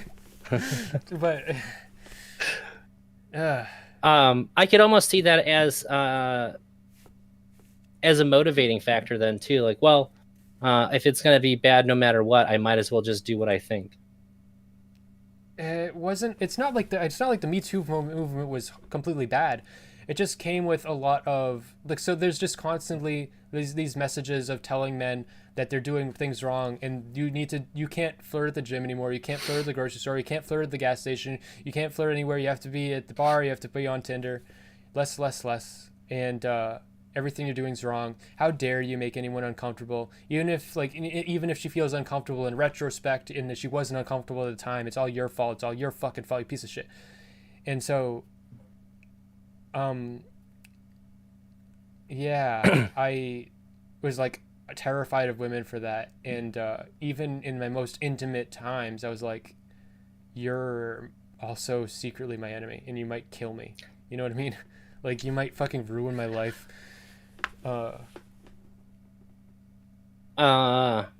Yeah, yeah. I don't know if you're aware. I told a story on Advice and Confessions about uh I was drunk and I woke up and there was a woman on top of me. Do you remember that story at all? No.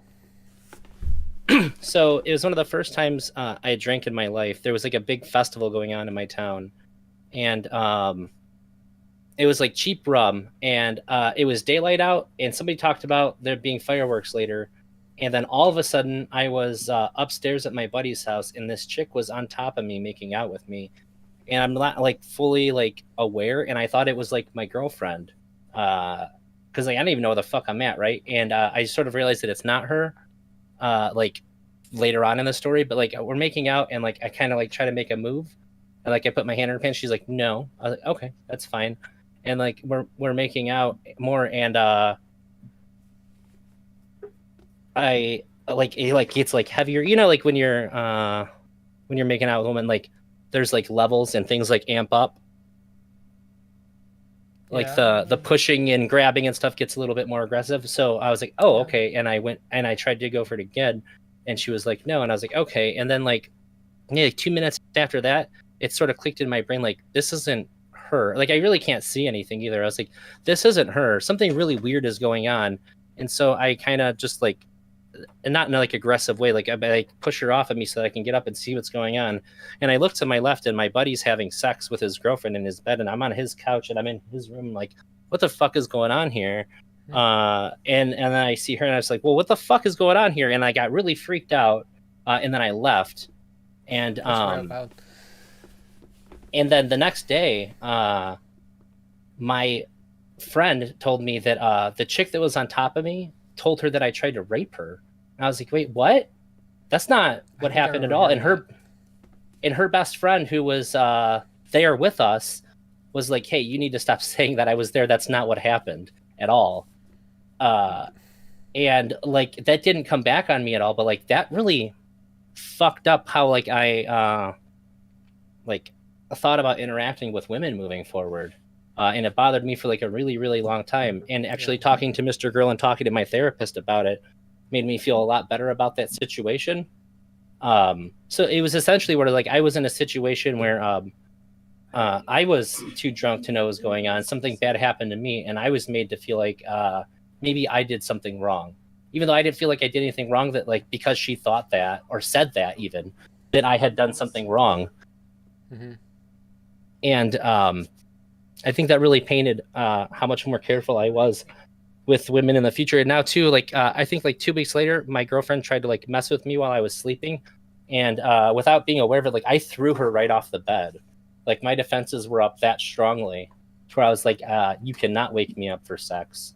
I am going to be very aggressive. Like my internal security amped up like super duper heavy. Mm-hmm. And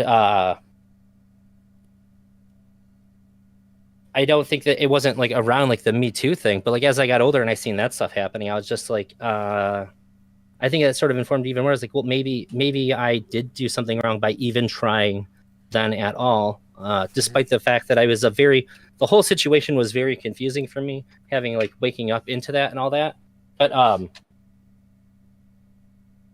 I think that where we're at right now, coming out of like Me Too and people being very aggressive towards men, I think it's just very confusing.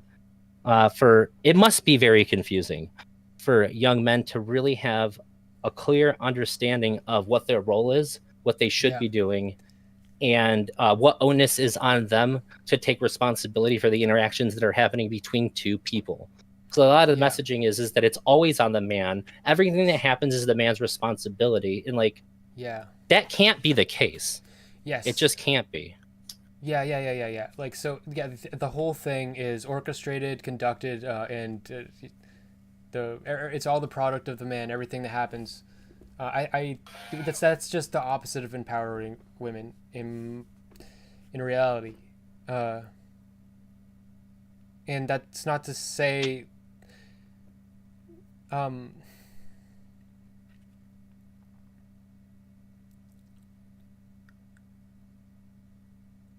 it's like when men are learning less lessons. Like our solution is just to teach men less. Like, Yeah. Andrew Callahan. Like, I kind of have a mild resentment of your attitude, buddy, of always asking for permission from everything. But I understand. But it's just that, um, you're like being given like handicaps and shackles, to like I'm fine without doing that. I ask permission for some things, and some times I just go for like body language and stuff. Um, but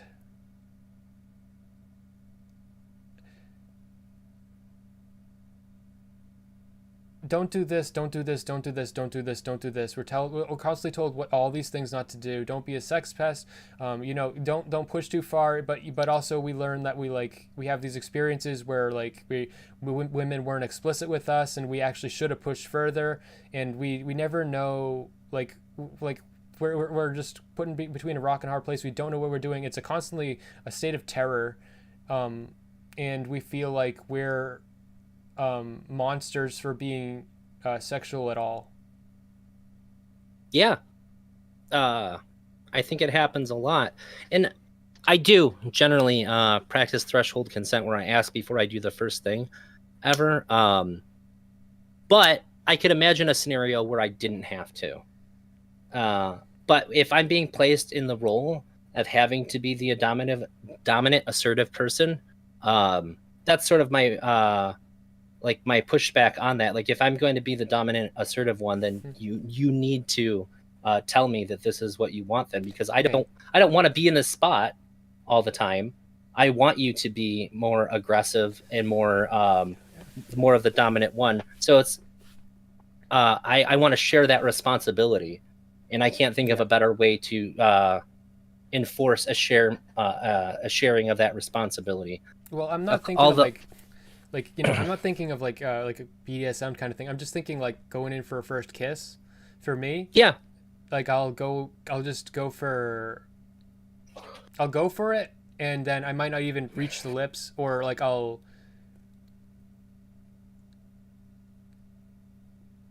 might ask permission, but like sometimes I don't. But like I just feel it out with like watching them. Like sometimes I remember like, kissing a girl on the cheek, and then she looked at me, and then we kissed. Like, so that was like my test. That was you asking for permission. Yeah, exactly. But not with words. So Yeah, I think that when I ask, it is empowering, because it sort of puts both of us in the same spot.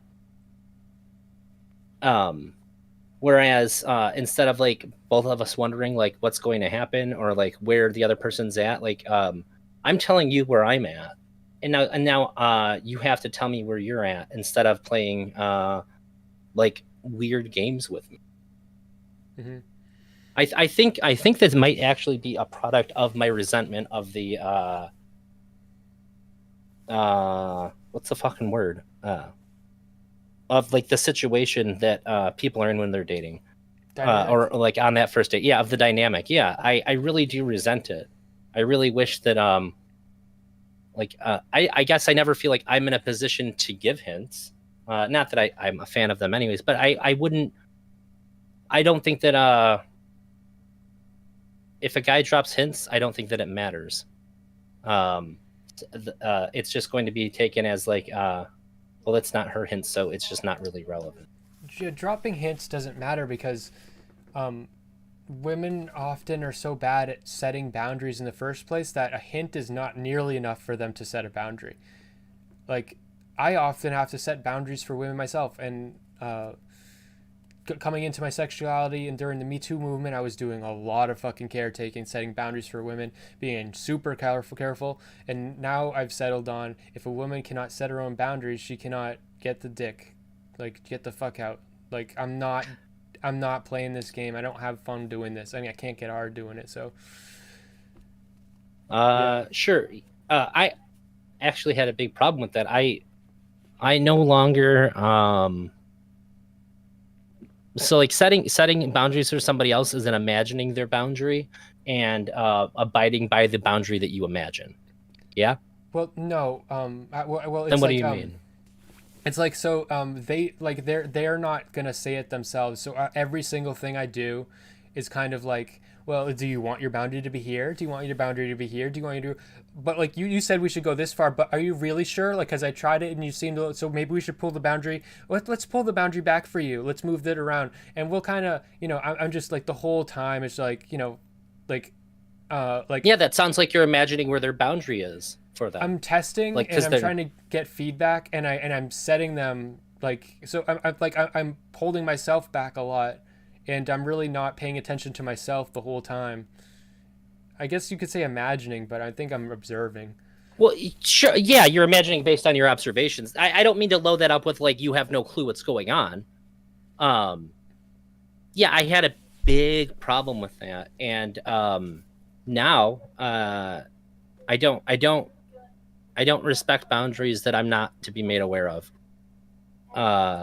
You have to tell me, otherwise, I've gotten to the point now where if somebody doesn't tell me they don't like something, I'm not going to pretend like I know that they don't. Thank you for the follow, Will. Mm-hmm. Because then what you're saying, like you're not paying attention to yourself, and I think I've come to the point where I value my experiences. You can tell your best joke. I value the experiences that I'm having in these situations, and I don't want them to just be about the other person. And it makes me a little bit mad that it's taken this long for me to come to this, because it really doesn't have to be that way for anybody. Yeah. Do you still do that? No, I told you, like, if a woman can't set her own boundaries, I just don't fuck with her at all. I just don't like it. And beyond that, that's the bare bone. Like, but like, I only rarely get to experience the pleasure of setting a boundary myself, because there's so little coming in this direction towards me. It's all coming from me in that direction. You know what I mean? And Yeah, I do. And I really enjoy that experience of getting the sweet opportunity to set a boundary from their actions and their, yeah. I noticed too that since I've gotten better at setting and holding boundaries with women, that they take it personally a lot. Yeah.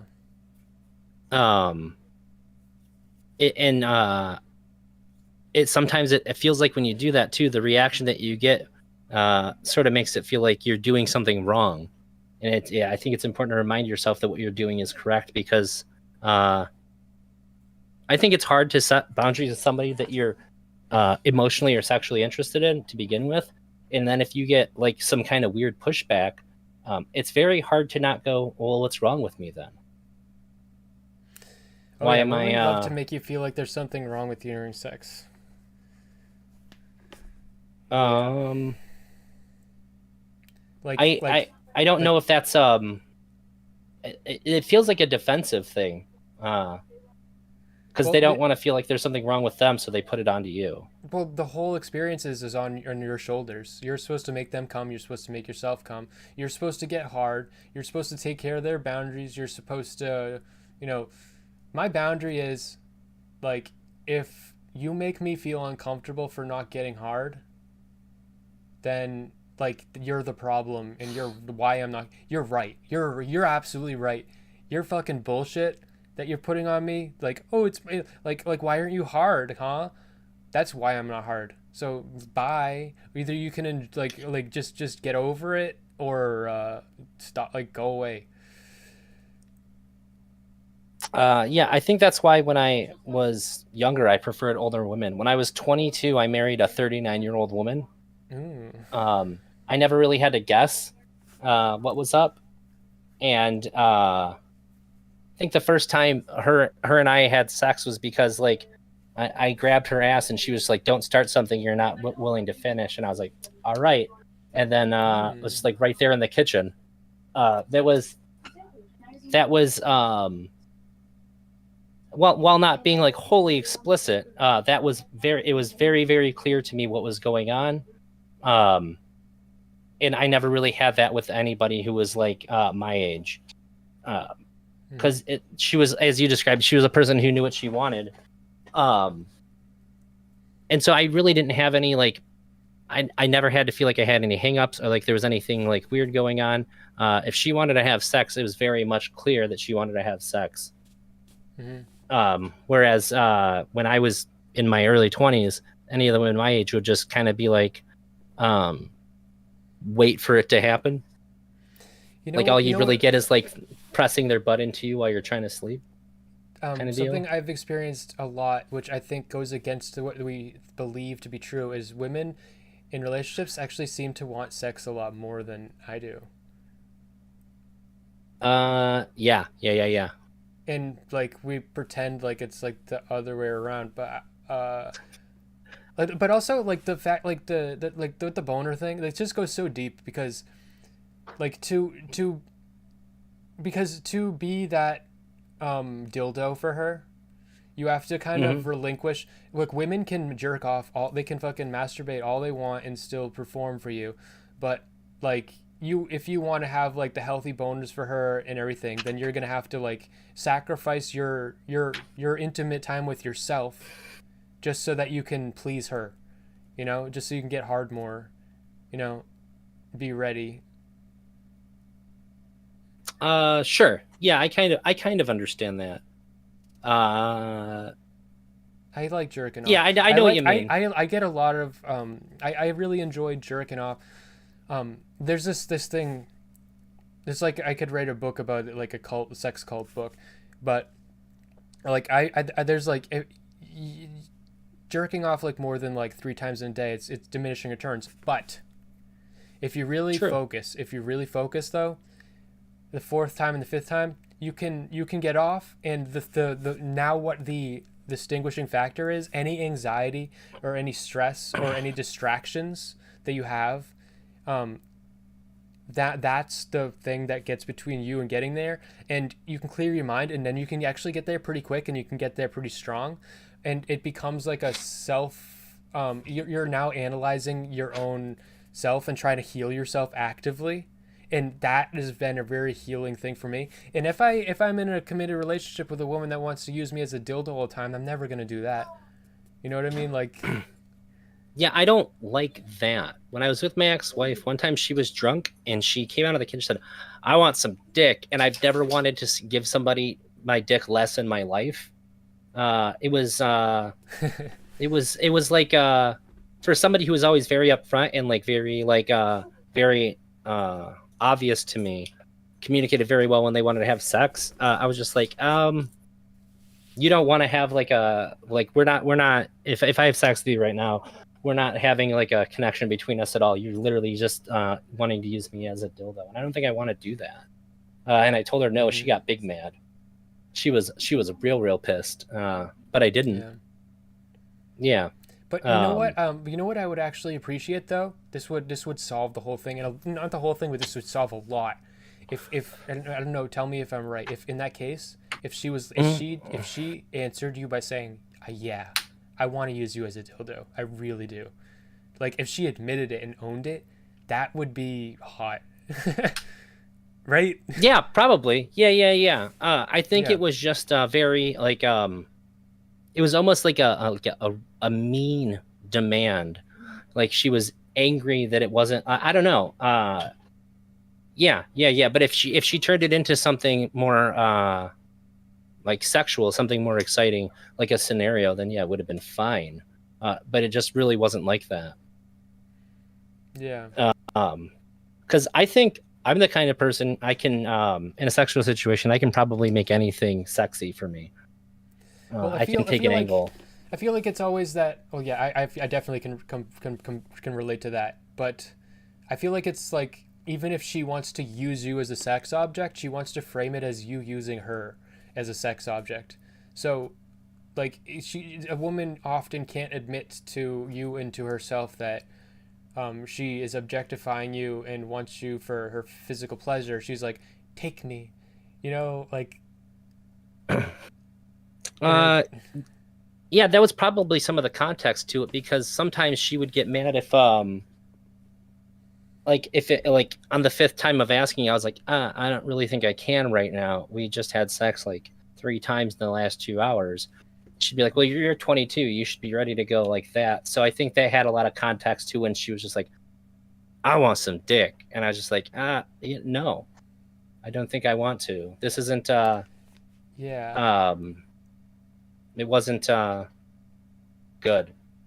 I want a woman to be like, I want some dick, but she has to be like, she can't be like, I want some dick and I want you to emotionally take care of me while you do it. It's like, I want some dick and like I'm gonna, if you're gonna have that attitude, you have to fucking really be in control of the whole scenario. Like she's in charge of herself coming and me coming in that scenario, just like the man is usually in. Because Yeah. usually is the case is I want some dick means you're gonna have to make me come and you're gonna have to make yourself come, even though you didn't want to come and you didn't want to make me come. So if you want to have that attitude with me, just be like, I'm gonna make myself come and I'm gonna make you come, like, and so like, okay, I'm down. I'll just lay here, like I'll yeah. Yeah, there was one of my wife's exes. We had sex like 3 times together, and then one time, no, 2 times together, and then I had sex both of them once on their own during the day. And on the third time together, I was just like, I don't think it's happening. And she was like, no. She's like, she like took it as a challenge. She's like, I'm gonna make sure that you come this time. Like, because I was like, I just think it's not happening here. Like, I tried the 5th time, and she fucking blood, sweat, and tears that fucking orgasm out of me. And like, I appreciate it. That was cool. Yeah. That was pretty cool, which is a lot different than the sort of like selfish, like you take care of yourself way of expressing it that my ex-wife had. And I was like, fuck, I guess if you want to fucking put the kind of effort into it, like I was just like, I don't think I can do this. She's like, but I can do this. Like, all right, that's when the 5 times can happen, I guess. Well, I mean, not 5 times with another person. For me, it's that can only happen alone. Oh, this happened with another person, and I was very dead for the rest of the day. Like I said, it was that was the 3rd time with both of them together, and then I had like one sexual interaction with both of them individually throughout that day. So I was really running on fumes, man. All right, I got one more thing. Sorry, I just interrupted you. I got another No, that was the end. Okay, You're good. I got one more thing that I can think of, and then I'm drained for my. I'm drained. Okay. Another experience that I think men have that goes sort of unspoken is something that women talk about and are okay talking about. But I've experienced something along the lines of like overstimulation or also like lack of interest. So like I remember like a woman, she like obviously she had some kind of technique for a blowjob, but like she used her like lips and suction and it was really stimulating. But like I wasn't into her. And so like it felt really strong because I wasn't into her and I was like, I have to pull back. Men can get that overstimulation or lack of interest. I think it's a combination of overstimulation and lack of interest. And it like just felt like a pain because it felt like physical pain because I wasn't interested in her.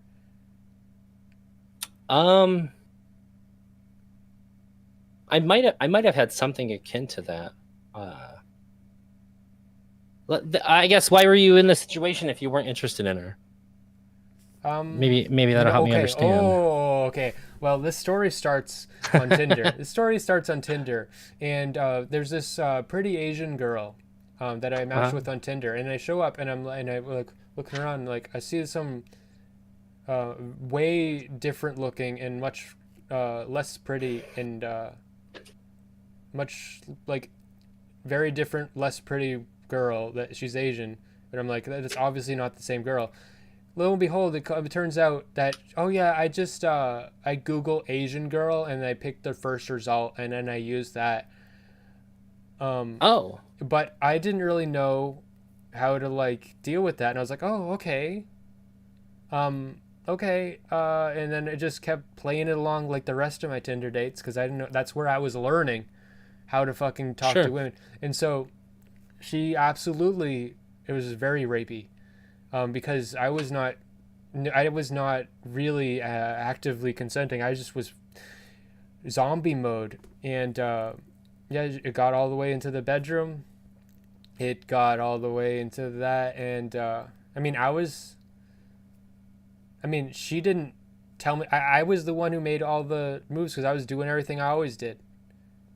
But yeah, she tricked me, and I wasn't comfortable setting a boundary there and saying no and stuff. So yeah, that's why that happened. I see.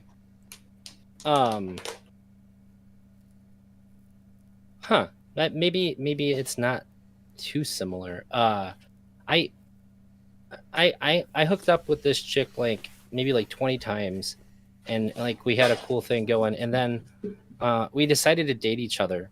And over the course of 2 weeks, it was like maybe like 20 times over the course of like 2 weeks that we hooked up, and then like we dated, and for like maybe like a week or two, we had sex like 2 times. So I realized I didn't really like her as a person. We were just good at sex with each other. And then when I felt like I had like when there was like emotional expectations, like I don't think I can do this. You're not we're not compatible.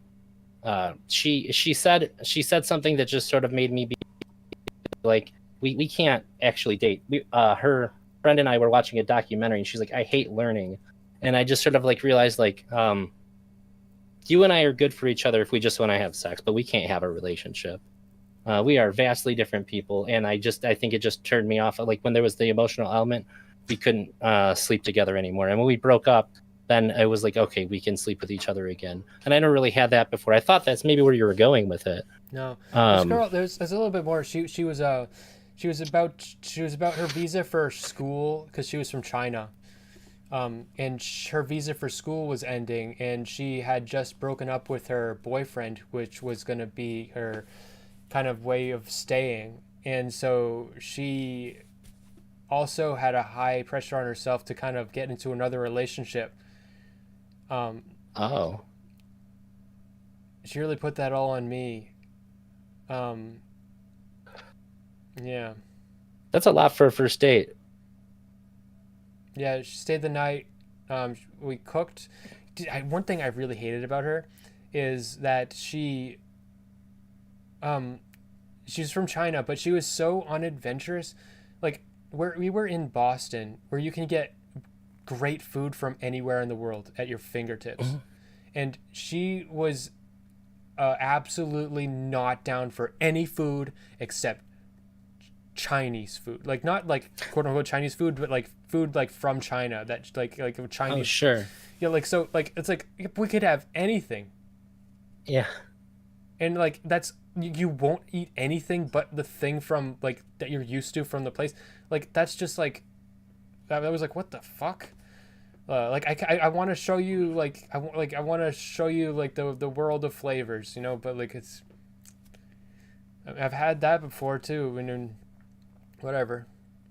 That's pretty weird. So, since I'm vegan, food is like a big point of interest for me. Whenever I go to even a new city, I'm always very, very interested. Like, what do they have? Like, what are the restaurants that I can eat at? Like, I'm very excited to try something new. Yeah, I think that would be. I think that would drain the interest factor off of somebody pretty quickly. Yeah. Um, Yeah. So, it's. I don't know. I think that there's some similar elements there where, like, you felt like like a break of connection at some point, and it A just lot of made them. things a lot less I mean, interesting. from Yeah. the first moment. Yeah, well, not only that too. You started off where as soon as you met the person, you're like, oh, the first piece of information you got Yeah. about her is that she's a liar. Yeah. That would be that's like the biggest turnoff for me when I have any kind of any kind of intimacy that I can have from somebody is like destroyed by dishonesty. Yeah. Because I think that's what intimacy is. Intimacy is like the highest degree of honesty, right? And she had such a like fake prudishness that she was absolutely slutty. She wanted it so bad, but I kept making the moves like I always did, and I was like, so do you want to hold hands? And she's like, I do. But she like had like she was like very like she was showing like lots of signs that like she didn't want it, but she wanted to fuck. And like so like me asking to hold hands like was like because she had given me so many signs that she didn't want to fuck, but it was like I don't know, it's just I don't know, very off-putting. That's all I got. That's all I got for right Yeah. now. I probably could go on, but I guess I guess we can wrap this up. Do you mind if I wrap it up with a story about how yeah, do you mind if I wrap it up with a story right then? on, brother. So when I was younger, I really thought that like that was the only thing I really had going for myself. It's my sexuality because I would I had a lot of poor luck living in the rural area that I lived in with like work and all that, and I had a hard time finding a place to stay. So I often ended up staying with women when they'd invite me over and I would stay the night and not have sex with them. Like it would just be like, no, it's not going to happen on the first night. And then the next day, I would like bring my A game, and then on the third day, they just be like, you can just stay here. So I really got an understanding that my sexuality was like the only thing that I had a value to me, to anybody, because like I couldn't get work. It was like the only thing that like kept me off the streets essentially. And I think it really messed up my brain when it came to that stuff. Really? And I think that it was Sounds kind of my cool. my 20s were, well, it felt cool to me then, but when I look back at it now, it bums me out. So yeah, when it's happening, like I think it's really easy for it to like feed into your ego and make you feel like a super cool guy that like I pay the rent with this dick kind of mentality. Well, yeah, so I but had a slightly similar experience, except I never did that, but I had a sex calendar. I had a hookup calendar, and because I was so successful on Tinder, and I just was like figuring this shit out, and this was like I was so immersed in this process, and I had a calendar, and I was like, I'm spending money doing this, and I'm making no money doing this, and I'm like, how can I turn this into a job? Because it sure feels like a job. So I feel like I wished I did what you were doing, but I didn't. I did 2 times in my life. I was paid for sex by women that I already had sex with. One time I really didn't want to, and one time I did want to. But the time I didn't want to, I didn't have any food and my heat was off. So I right afterwards I went and I bought food with it. And just not. I wasn't. The first time I was like proud of myself and like this is cool, and the second time I was like, this sucked. But I have food. So I think that there's a lot of I guess a lot of the things that I thought that were like really good and positive about my sexuality when I was younger, I just feel like were they just sort of bum me out now. And I'm really glad that you're somebody who's having open, honest conversations about male sexuality, because I think it's very confusing when you're young because nobody talks about it. And I hope that you keep having conversations about it, because there's going to be somebody out there who gets Yeah, I hope a that better idea of what is okay. young men that are absolutely over the age of 18 and nobody under the age of 18 ever watches my stream. Yeah, I think it's an important conversation to have, and even just having the conversation alone lets other people know that it's okay to have the conversation, because there's nobody.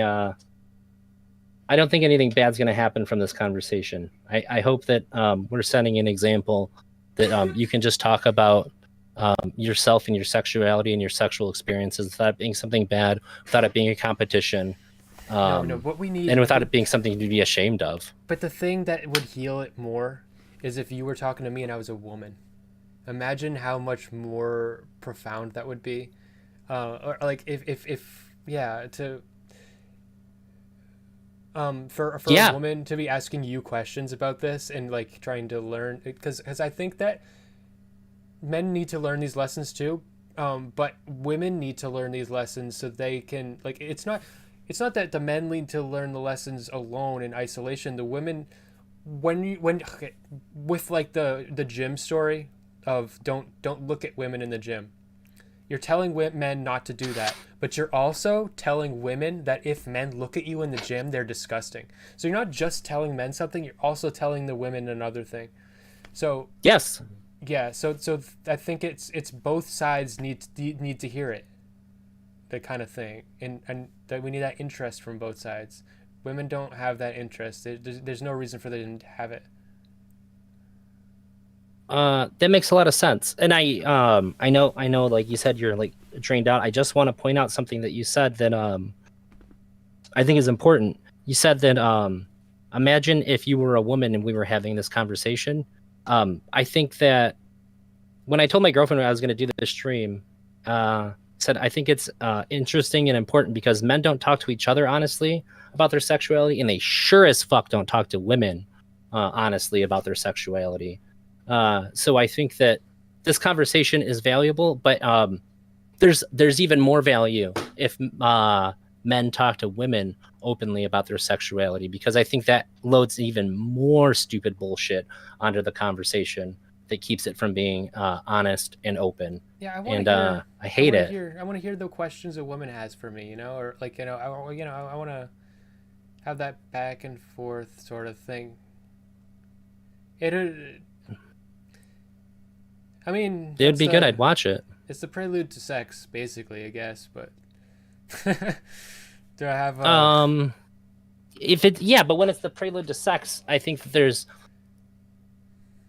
that's when it's the least valuable though, because that's when like you're already in it, like the guard's already dropped, you're already ready to be intimate.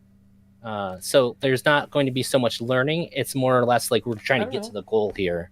It could be learning, like a true intimacy, to true sexual heterosexual man woman intimacy conversation. I don't think those happen in public a lot. Oh yeah. That's what I mean. If it was a public conversation with women, like obviously you have to have some conversation about your sexuality before you have sex. Well, I guess you don't have to, but it's pretty common then, even if there's some shit loaded onto it and it's not as honest as it could be. I think that a conversation like you and I just had between a man and a woman would be very, very valuable, especially if it's well, like it's like ours, because I think that this was very open and honest. I early on, first 3 streams I ever did, I had this idea in my head. If I'm ever like flirting with a woman, then my rule is she can never come on my stream. That's obviously a good rule, I think, for me. I think it's a safe rule. But then I had this epiphany, but I've changed my mind since, okay? My epiphany was, but what if I found a woman that I was like, I got like sexual with, but I could have her on my stream, but only to talk about the fact that we're having a like to have that sexual discussion on the stream and nothing else. There's no like that's the only but like I don't know, I think that would still be inappropriate. Well, I'm going to be breaking your rule in the future. Well, what do you think of this? I'm going to have my girlfriend on stream, who I've definitely had sex with, and I'm going to stream her reaction to the doll review, and then her and I are going to talk about the doll review. That doesn't seem unethical. Okay. maybe unethical is just assumed optically, and I had this discussion briefly with All Relevant. But if I'm single and I'm dating people that I meet through being a socialite online, then optically everything I do with any of these people, unless incredibly protected, self-protective of myself, is going to look like someone can spin it as abuse, and Yes. so that I think is actually not inherently abusive, but it could be, and it's hard to differentiate. So yeah, I think the difference is that there's already an established relationship that's ongoing with this person for me. It's like she's my girlfriend. She's yeah, not like gonna gain anything by doing this. If anything, the yeah. watching the doll roll from you with me will be a little bit uncomfortable for her, I assume. That sounds like a good stream. Thank you. I wish I would have streamed the conversations my wife and I had for 2 weeks about it, because it was Yeah. quite the back and forth. We had quite the conversations about it. Oh my god, this has infected my brain. Like talking to my friends and shit. Like I got this new fucking camera, and I'm like hanging out with them, and I'm like, well, first of all, my friends don't want to be filmed. Yeah. But like, but there was a period where my friends weren't not wanting to be filmed, and I was like, whenever I turned the camera off, we would have like a good conversation, and I was like, no, wait. But yeah. Yeah, the best conversations aren't streamed, unfortunately. Those are the good real life ones. I had a Between me 3-hour and argument about the word sauce before. I was, man, that would have been fun to have recorded. yeah. Between me and you, what? But this like I think if streamers get used to it and they can do it. Like my friend, one of my things, my friend was saying that Panera bread is like hospital food, and the inside even looks like a hospital. And we went there and we were doing a Panera bread review. And yeah, it was great. I think I'm gonna keep one bit that I did a review of the cup, and like pop in the top, the bubbles on the top. Yeah. It was a very good performance, but aside from that, I'm not putting my friends in my video. Yeah, I understand. Dreadful. Somebody. I just out of respect to this chatter, they wanted to tell their best joke. Says, "I'll be back." He says, "I'll be back." This is an impression of Arnold Schwarzenegger if he were an elevator repairman, going into building, seeing an elevator between floors, just realizing he doesn't have the right equipment. They asked if they could tell their best joke, so I figured I'd read it for them. Good bad joke. I don't get it. William Montgomery, because he'll be back. He's gonna leave and go get the right shit to fix the elevator. I think it's one of those like bad on purpose jokes. I believe. This is a good starting place. Smith, I really value what you're doing. I appreciate you being willing to have this conversation with me. It feels like you have micro versions of this conversation a lot throughout your streams, and I support it. I didn't know before I watched them that I was going to enjoy your streams so much, and I do. I think your streams are really good. Yeah, you're welcome. Yours and Tuna's was really good, and then I watched most of yours and Aaron's, and I watched all of it with the cancer researcher. They're that was really phenomenal. good. Your streams are good too. You've been like growing a lot too. Like my first streams, like I was really bad at talking. I think both of us have gotten good at talking on stream and having these conversations for sure. Yeah, there's like a level of having to get comfortable with it. Yeah. And I thank you very much for the kind words, and I really look forward to seeing what you do in the future. I think since you brought it up though, I think that when you're on like a panel or something, mm-hmm. you should let people be less dismissive of you. I got really frustrated when I watched you on Wix panel and you would say something and people would be like, yeah, okay. And then they would just like turn and be like, hey, fuck you. I just said something. Don't, okay me. People making faces. Can respond what I said. Yeah. Yeah. I would say stuff and then people, like every face would like be a different version of eye rolling. I hate and I feel like that only happens because like you're a Mr. Girl orbiter. You know what I mean? I feel like they don't know anything else about you. I guess, yeah. That these people aren't watching your streams. They're not in the Discord. They don't know what your deal is. So they're just sort of dismissing you based on a preconceived notion they had. And I wish I was watching it live so I could have talked shit about it. And I was just like, you know what? You don't know anything about him. And it could have been anybody else too who they didn't know about. And I'd have been pissed. Like, you could at least respond to what he's fucking saying. If you want to roll your eyes, tell me why you're rolling your eyes then. Hot chip. Tell me what it is. I like him. It's okay. It's okay. It's okay. I forgive anybody that rolls their eyes at me. Did I say hot chip? I said tuna chip. Hot chip is someone tuna else. chip? Yeah. Tuna, but then Tuna will explain why his eyes were rolled. Yeah, I love tuna chip. The other people were rolling their eyes and then ignoring what the fuck you said. And boy, I tell you, that pissed me off. And I think that you should be less nice when people are that dismissive of you, because it just lets them do it again. And if I ever see that live, I'll call that shit out, because that made me really mad. I didn't have to agree with the thing that you said to think that they should have just sort of blew you off. Yeah. The whole panel thing is so weird. It's good and weird. Like, it's good because it's like good networking and good like growth sort of thing, because you're like reaching new people and you're networking with new people. It's like a lot of weird pressures, and it's like hard to like get like your whole thing out. Like, it's really common in those kind of panels to like not even like get to say like what you think until like the end.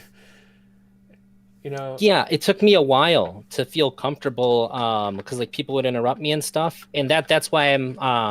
It's the only reason I guess I felt comfortable saying like I have a piece of advice for you, because I've really gotten a lot better at like not letting people like steamroll over me. Mm-hmm. Usually it's because they feel like what they have to say is so important that what I say doesn't matter. But and maybe since I'm just sort of now getting comfortable and understanding how to navigate it, it made me extra mad on your behalf. But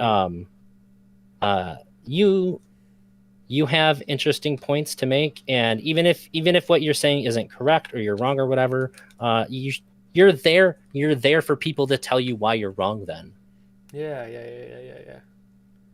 And you're not there for people to dismiss you and blow you off. Fuck that shit. I will I will never not stick up for you in live chat if I ever see that. Right, well, I'll have to stick up for you too then. Blood brothers. I appreciate that. Well, I know I kept you way longer than I should have. After you said you were good to go. It's a Midwest thing, I guess. Goodbyes take a half hour. Have a good night, Smith, and good night, Elder. look forward to talking to you in the future. ElderDrazi on Twitch. Yeah, and you can find Smith on YouTube under Real Smith, mm-hmm. And I think Twitter is also Real Smith. No, it's just Real. It's just Real Smith. Real Smith, yeah. Yeah, check him out. I didn't for a while, and I kind of regret it. I was too busy to take a peek, and I've never put on his streams and not watched at least almost all of it. So check him out. All right, have a good night, Smith. You too.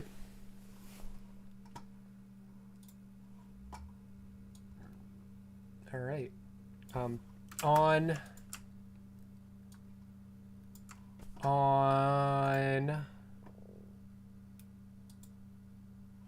let's see, on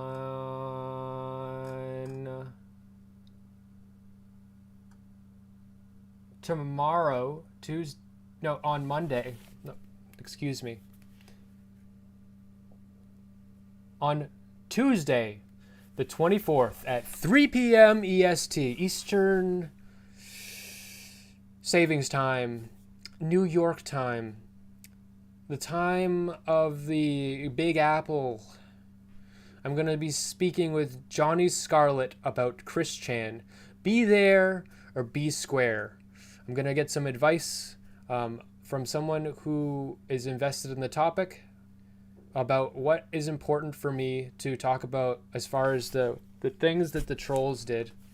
That's what I made a video about Chris Chan that did pretty well. I made it in one day.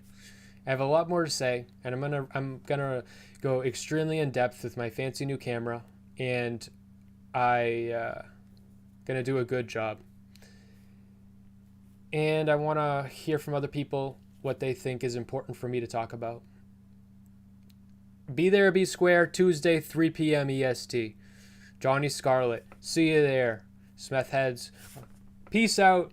And never forget that your clothes are made by someone that's never seen a rainbow.